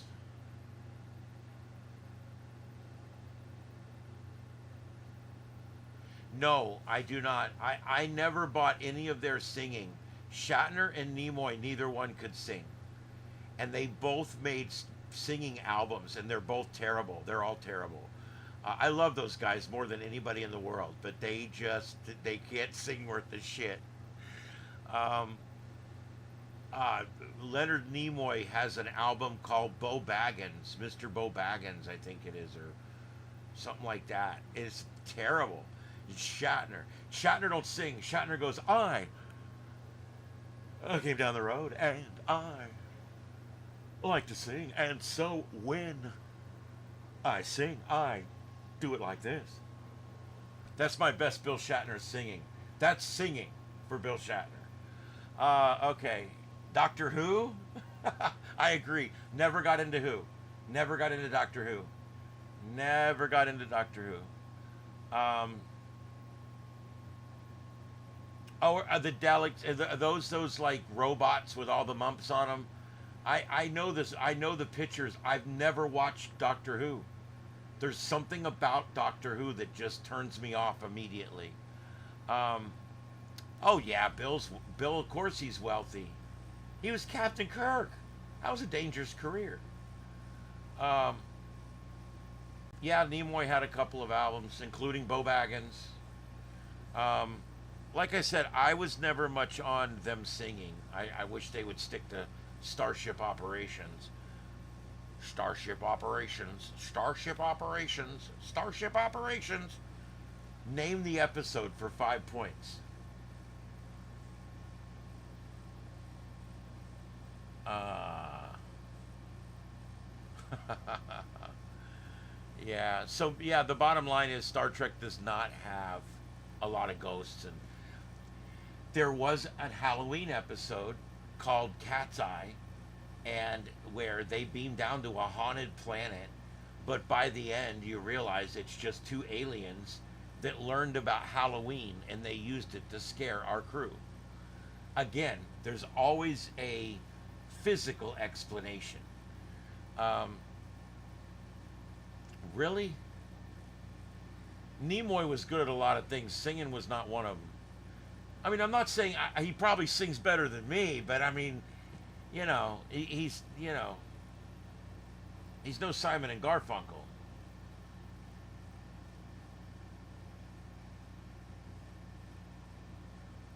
Yeah, I never got into Who. I never did. I never did. When I was growing up, it was Star Trek, Star Wars, Space 1999, Battlestar Galactica. Those were my four shows. And of course, Star Wars was just a handful of movies. Um,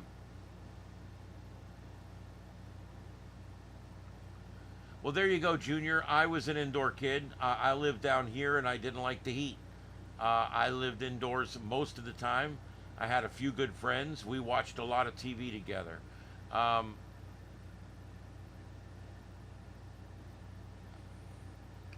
Leonard Nimoy was one of the best narrators you're going to get. I used to love him on Nova. This is Nova. And he used to come on and talk about planets and things going on. And then later on, he did In Search of. You remember that? Yes, UFO was, that was a Gary and Sylvia Anderson production, I'm pretty sure as well. They're the same ones that made Space 1999. Never got into the UFO or any of their puppetry stuff, but I really love Space 1999. I love Barbara Bain, Martin Landau, and of course I was a big fan of Victor Bergman, the guy that played the scientist Victor Bergman. He was so good. And when they cut him from the second series, it really pissed me off. Yeah, Nimoy was probably the best narrator because it's like, who do you want telling you about planets? Mr. Spock. I mean, come on, right? It's a perfect fit. Um,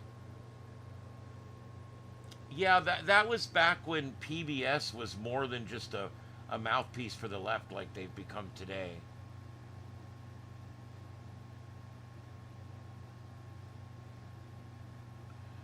Yeah, Junior, that's cool. I spent a lot of time outside in our winter down here because we had beautiful weather in the winter, and I love to be outside. I I I built tree houses. I actually would do the plans and build the tree house, and I did all kinds of stuff. Um, I even dug a trench one time and built underground rooms and stuff. And boy, that I'm surprised I didn't kill myself on that one. You don't dig holes in Florida because they collapse. Um, I've never watched the series Lost. Um, I've heard good and bad, mostly good.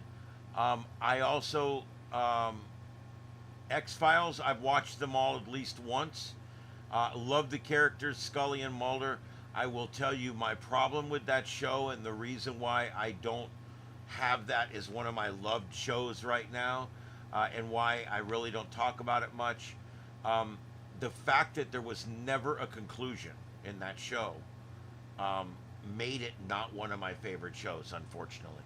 It was like right in my genre, right in my wheelhouse, and they never ended the damn thing. Every episode, it was like, what happened? I don't know. Let's go back to Washington.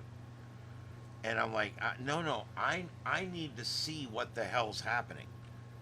And I don't know why they never they it was the way the show was done. Okay, I get that it was the way the show was being done, but I hated that. Um,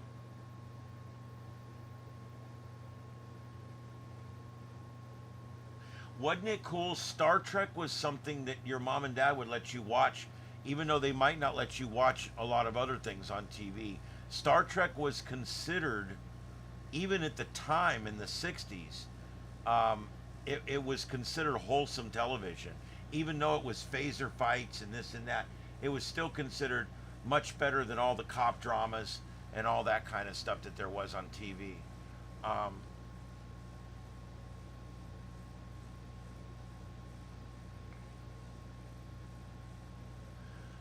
yeah, they've already. I think the PBS station here is already shut down because it just has a thing up that says PBS. It used to be here or whatever. Um, I think the funniest. Oh, that just sucks. I think the funniest part of this whole thing was when the Sesame Street people came out and they said you can't shut down Sesame Street because now all these children won't learn about the alphabet and the numbers and all that kind of stuff.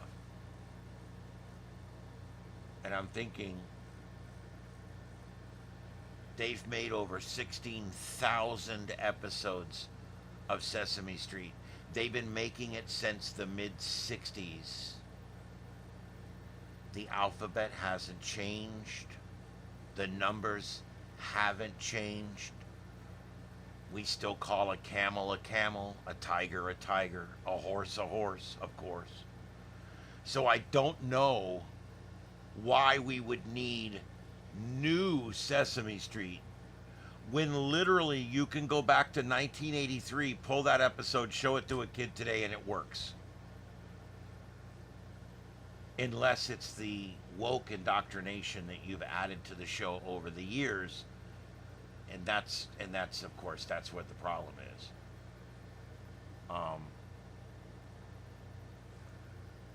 Years ago, it was very subtle. Like Bert and Ernie, two guys that just happened to live together and stuff. It was very subtle.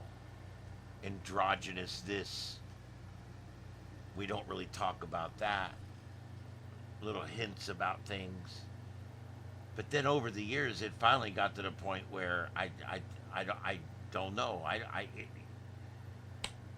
New characters that are transgender and all this kind of stuff.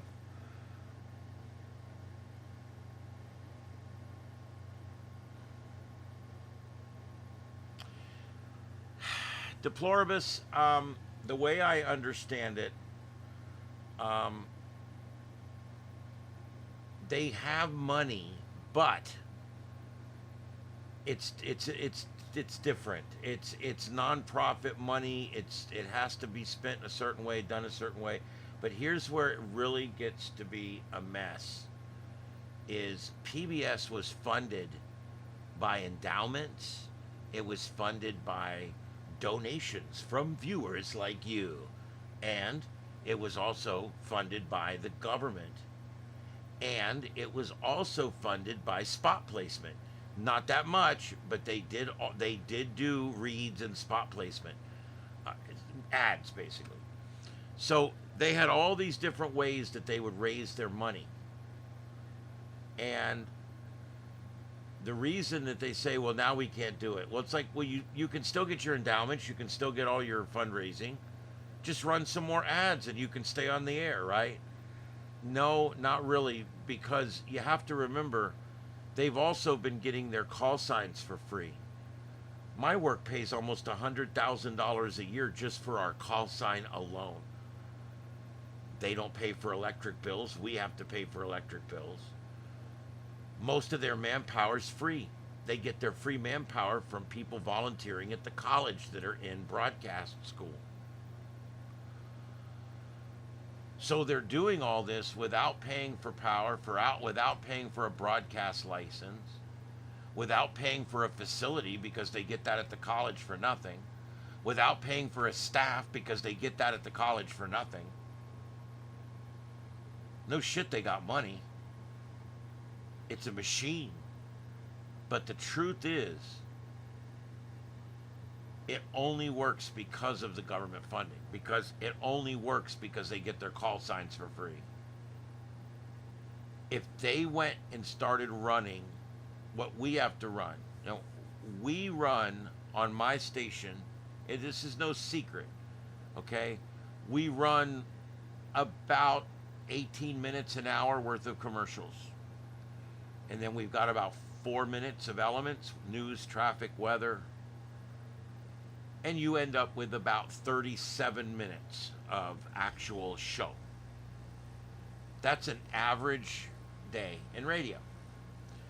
If you took their programming and you split it up like ours, and you put 5-minute spot blocks in, and you put in 4 spot blocks, nobody would listen to it. The reason that NPR got the listeners it got was because it's almost commercial free. Because they don't have to pay for power or a building or call signs or anything else. And they still go on begging for money once a month. What a waste. The whole thing's a waste. And like you said, if their programming's good, come and compete with the rest of us. Actually compete to be in the book like we do. If our show sucks, we get fired. I think everything should be like that. That's how you strive for excellence. That's important. And I think that's one of the things that the youth in this country has stopped doing, is striving for excellence. Everybody gets an award. Everybody gets a trophy, a participation. And nobody strives for excellence anymore. If PBS and NPR really wanted to keep up their programming, they could. It could be done. There might even be a way to keep some of their nonprofit status and things like that. I don't know. We'll see if anything comes out of it. I'm not expecting much. I don't know. The programming they put out is all just retread programming anyway. It's not like they're putting out something new. They've been doing C is for cookie is good enough for me. I mean, they've been doing that for how long?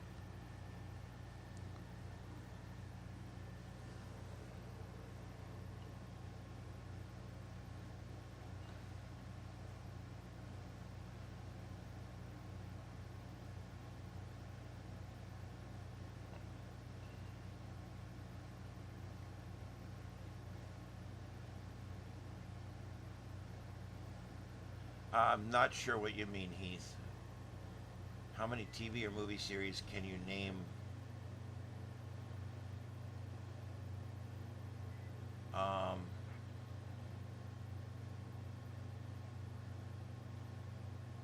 yeah, and that's another thing. You can get child programming anywhere now. Um, yeah, oh, NPR. It's an absolute propaganda network. It is absolutely turned into just nothing but propaganda.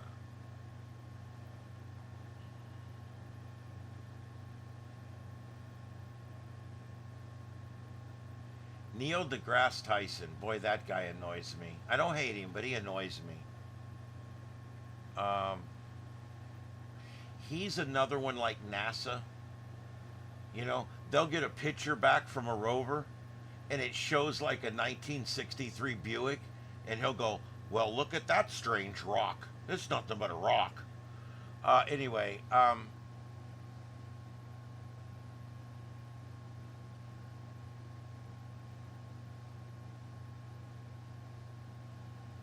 yeah, and there was a time years ago when NPR wasn't bad.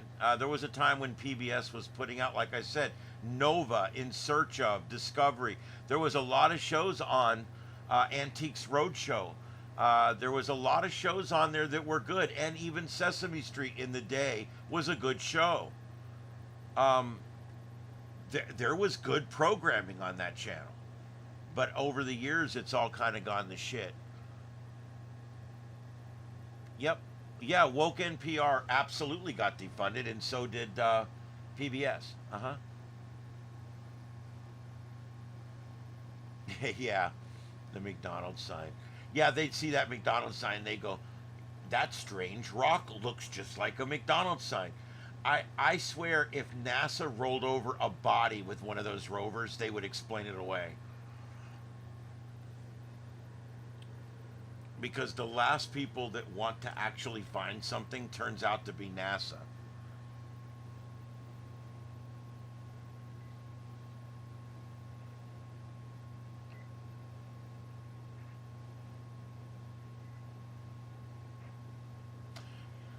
I love Antiques Roadshow. That was a great show. Um, I assume it's still on. I don't know if where it's at now or what it's doing, but it was a good show. Um, well, Junior, a lot of those shows weren't even on anymore, or they were reruns that are available because it was PBS. It was public domain. All that stuff's available for free online. Um, I doubt it. I don't think Disney will buy them because there's no money to be made. Disney's all about the money, and there's no money to be made. So I'm not sure about Disney. Disney's shitting their salad so much lately they don't even know what they're eating anymore. God, I have a love hate with Disney. Kind of like the same love hate I have with Microsoft.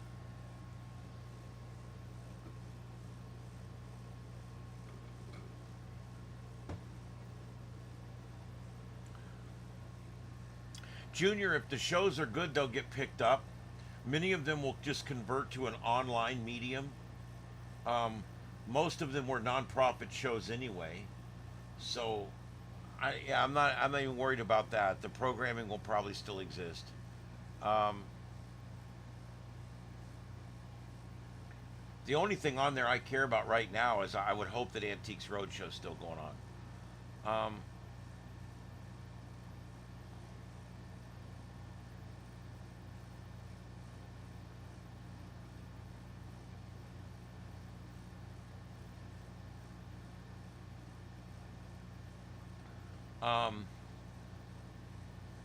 not many. Not many, Heath. I know the movie Frequency, which is a great movie. It's full of stars, good movie. Frequency, good movie.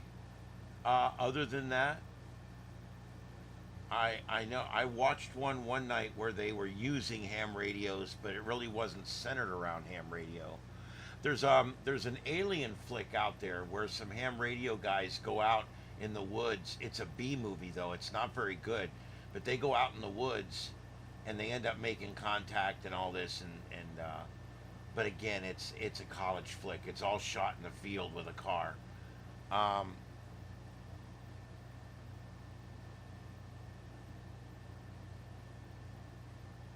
I think Linux Mint is what I'm running over there on that other super machine I have.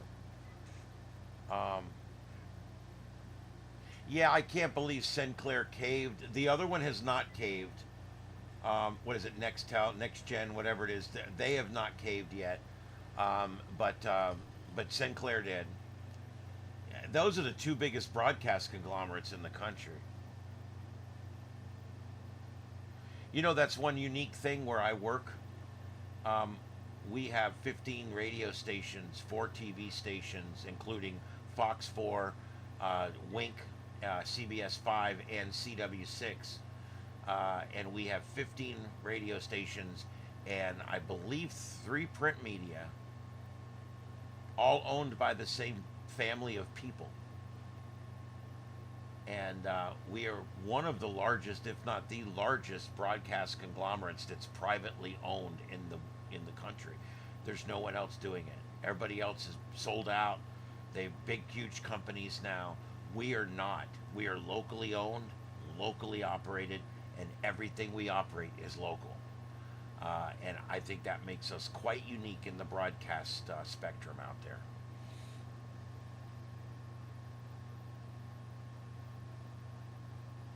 Really? Okay, I did not know that.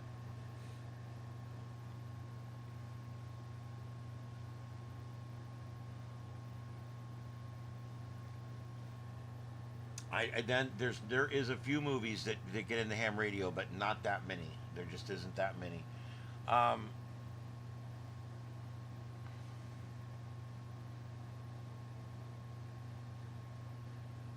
well, you guys may not want to hear it, but um, I'm a free speech purist, and although the constitutional free speech does not have anything to do with being on TV, you guys realize that Free speech protects you from the government. It doesn't protect you from your employer, from Disney, or from CBS or Sinclair Broadcasting.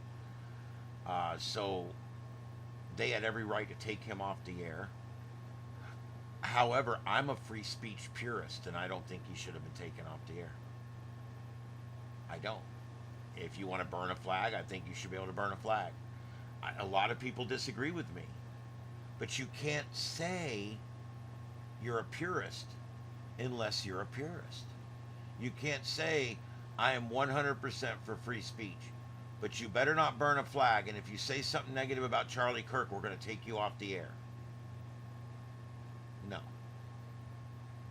Nope. I don't agree with that.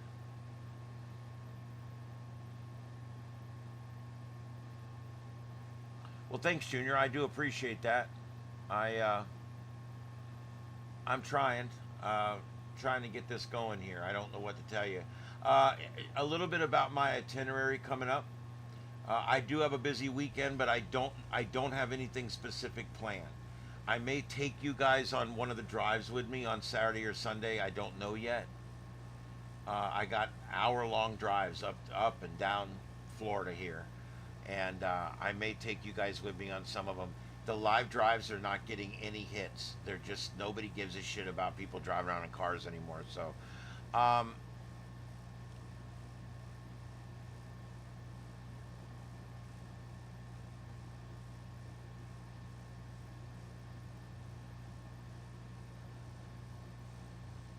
yeah, what Jimmy Kimmel said was in poor taste, but I don't believe I don't believe he violated any broadcast. He was, you technically could say he was saying misinformation, disinformation, but yeah.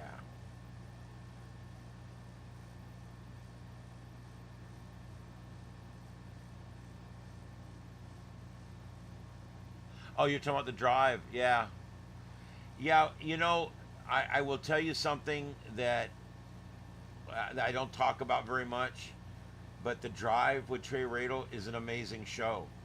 Trey, he's got it, dude. He's got those qualities that make a great host, and he skews to a younger demographic. He's very good for the conservative and libertarian movements. Um, I think what makes the show different is Trey and I are both libertarians. We're not your run of the mill Republicans. I don't consider myself a Democrat or a Republican. I'm a constitutionalist libertarian, and so is Trey. And I think that's where the show is different, because we don't toe the line. We have sometimes not the same opinion as a lot of other people, but people don't want to be in an echo chamber, especially people on the right. They don't necessarily want to be. They don't want to be in an echo chamber, so they want to have a host that's going to challenge a little bit, that's going to, talk about things a little bit. Um,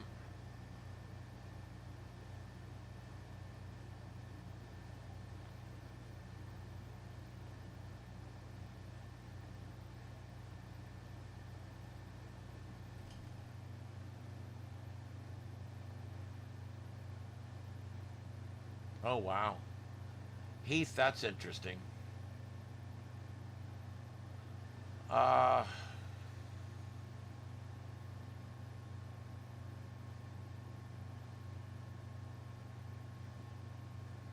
yeah, I mean, he did lie. He said the gunman was a MAGA guy several times. Okay, I'm sorry, it's not the end of the world. He's just an idiot. Look, Jimmy Kimmel and all these idiots, they'll take care of themselves. Um, I understand the Jeffersonian Republican. I absolutely understand where you're at, and you also believe very heavily in the Constitution as well. Um, yeah, I'm a libertarian, a constitutionalist libertarian, because what does the Constitution do? It protects you from the government. And what's a libertarian want? A lot less government. Now, I'm not an open border libertarian. I'm not one of these crazy libertarians that believes that we should just live in anarchy. No, no, our country's doing fine. We need our police. We need laws. We just don't need near as much of it. You know, we need to find better ways to do things other than just every day making another book full of laws.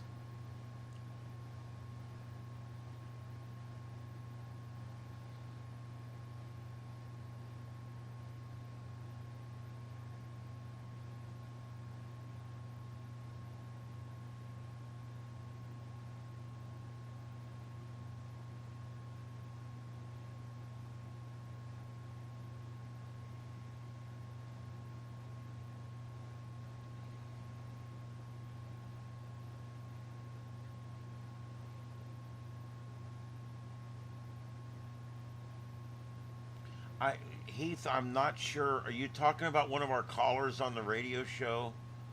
Um,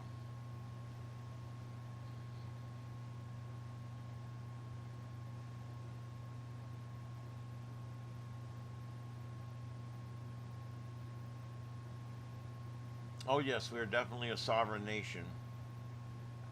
Um, I'm not sure, Victor. I got one missing right now, but she'll probably show back up. Let me see.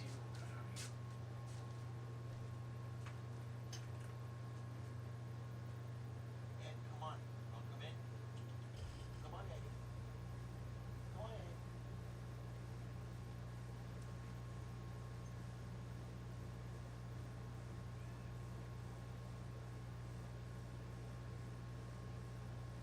Come on, big boy. Victor was asking about you.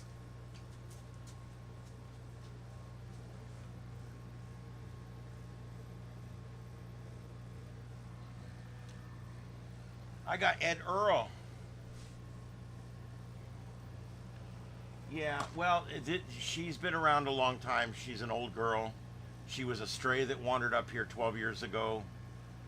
She's not put together right. She's had a lot of health problems, and she's missed feed up for 2 days. This happens around here. These are my cats. This one's mostly indoor. You know, this one, I it's difficult to say, but I cannot, I don't know what else to do. She seemed perfectly fine 3 days ago, and I haven't seen her in 2 days. Um, I brought her on the show. I think it was Monday or Tuesday. Was the big black cat that was Shadow Lynn, and then she turned up missing. I can't find her anywhere. I've looked up and down the roads everywhere. So, but a lot of times they do this and they come back. They get sick, they wander off, they come back. Um, I had one that was 16 and he wasn't feeling well one day and he disappeared on me. And he went off to die, is what he did. However, he didn't die. And after we had wrote this cat off, wrote him off. He was my big boy. I'd had him a long time. He was a bed sleeper. I mean, he was one of my cats. And it broke my heart that I didn't know what happened to him. He come wandering back up 14 days later, almost emaciated. We treated everything that was wrong with him. We treated his injuries. We fed him. We got him healthy again. He lived another year. And then we had to put him down. But yeah, she'll probably come back. I mean, it is what it is. If she's gone, she's had a great life. She's had a great life. She's lived here with us. She was a mean old sour bitch, and now the last 3 or 4 years, her and I have been best friends. I mean, she just always loving on me and stuff, and she was never like that. So she got a chance to learn what it's like to be a cat that loves humans and this and that. And so it is what it is. You can only provide the place, you know.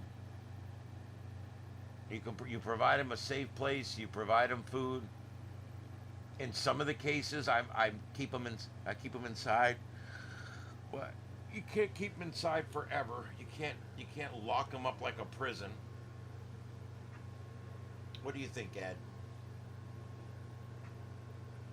You're not talking much tonight.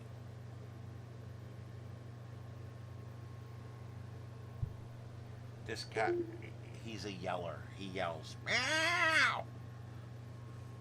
I just did you. What are you doing? Hi. Hi. What are you doing? I'm doing a show right now.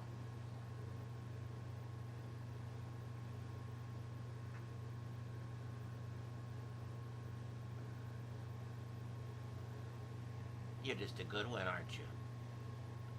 He's a good cat. He's another one. He wandered up here, steel gray, beautiful cat. Wandered up here, didn't know anything about him. He was a kitten, but not on the bottle. He was off the bottle already, but he was a kitten. We took him right in, started feeding him, um, and he just, over the course of the last 6 or 8 years, he's worked his way into being like my number one cat. And now he sleeps right next to my head every night. He's got a spot in the bed. Isn't that right?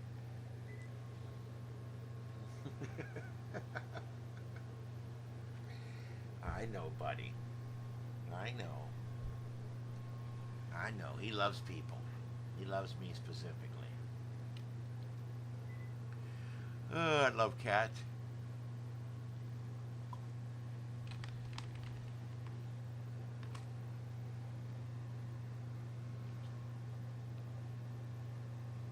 Oh yeah, Tim Allen.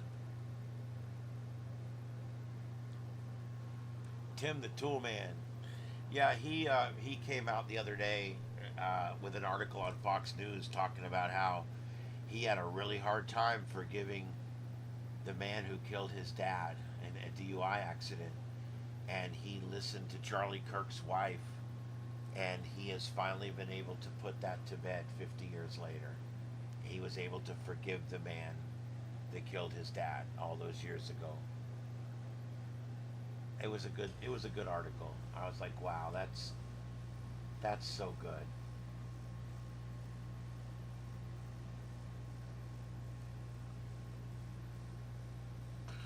That's right. He was a ham operator in that. You're right.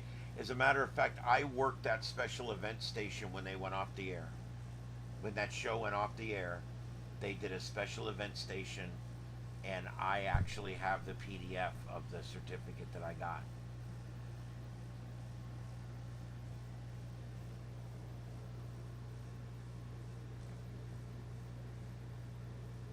I don't know why I didn't think of that earlier when we were talking about it. I don't know. All right, guys, last call. Anything else? We're coming up on, I'm at 2 hours and 24 minutes. Um, Deploribus, you're correct. But, and you're right, it's not them, it's you. That's why I'm happy for Tim.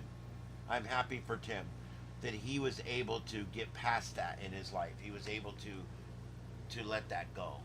Because forgiveness is about you and your relationship with God. It's not about the asshole that you're forgiving. It's just not. You're absolutely correct. Um, but you still have to do it. You still have to commit to it and mean it. And if you're one of these people that just say shit, well, you can say it, but that doesn't mean it. What are you doing, Ed?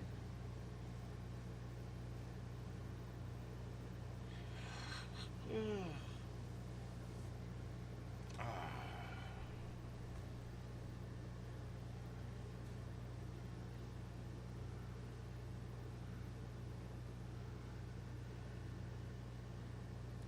yep. Cats are amazing. The best thing about cats is the fact that they're low maintenance compared to dogs. You don't have to walk cats. You know, they're very low maintenance. Even if you dump a litter box and feed and water them once a day, it's still not a lot of maintenance if you think about it. Go look at what maintenance a horse has. Oh, baby, what? Oh, he's so good. Um, yep. All right, well, everybody's saying good night, so I think I'm going to do the same thing. Yes. Oh, Red, I am feeling a little better tonight. Now I have a busy weekend, but I'm still going to get plenty of sleep. I probably will take tomorrow night off. However, if there's breaking news, I will come on. And then I'm definitely gonna be back on Sunday, and I'm hoping to be in a lot better position next week. My, I'm still getting over this COVID I had 3 weeks ago, and yeah, I'm not well. I'm still taking these immune things, and it's been killing me. Thanks, Sean. 7 threes. No, I love to do it. All right, guys. Ed and I are heading to bed after I make those two shows and put them in. I can't forget that.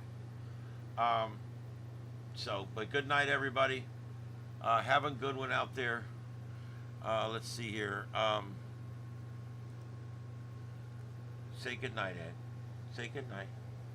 All right, guys, live from Starship Adventures, Starship Studios in Southwest Florida. My name's Ian.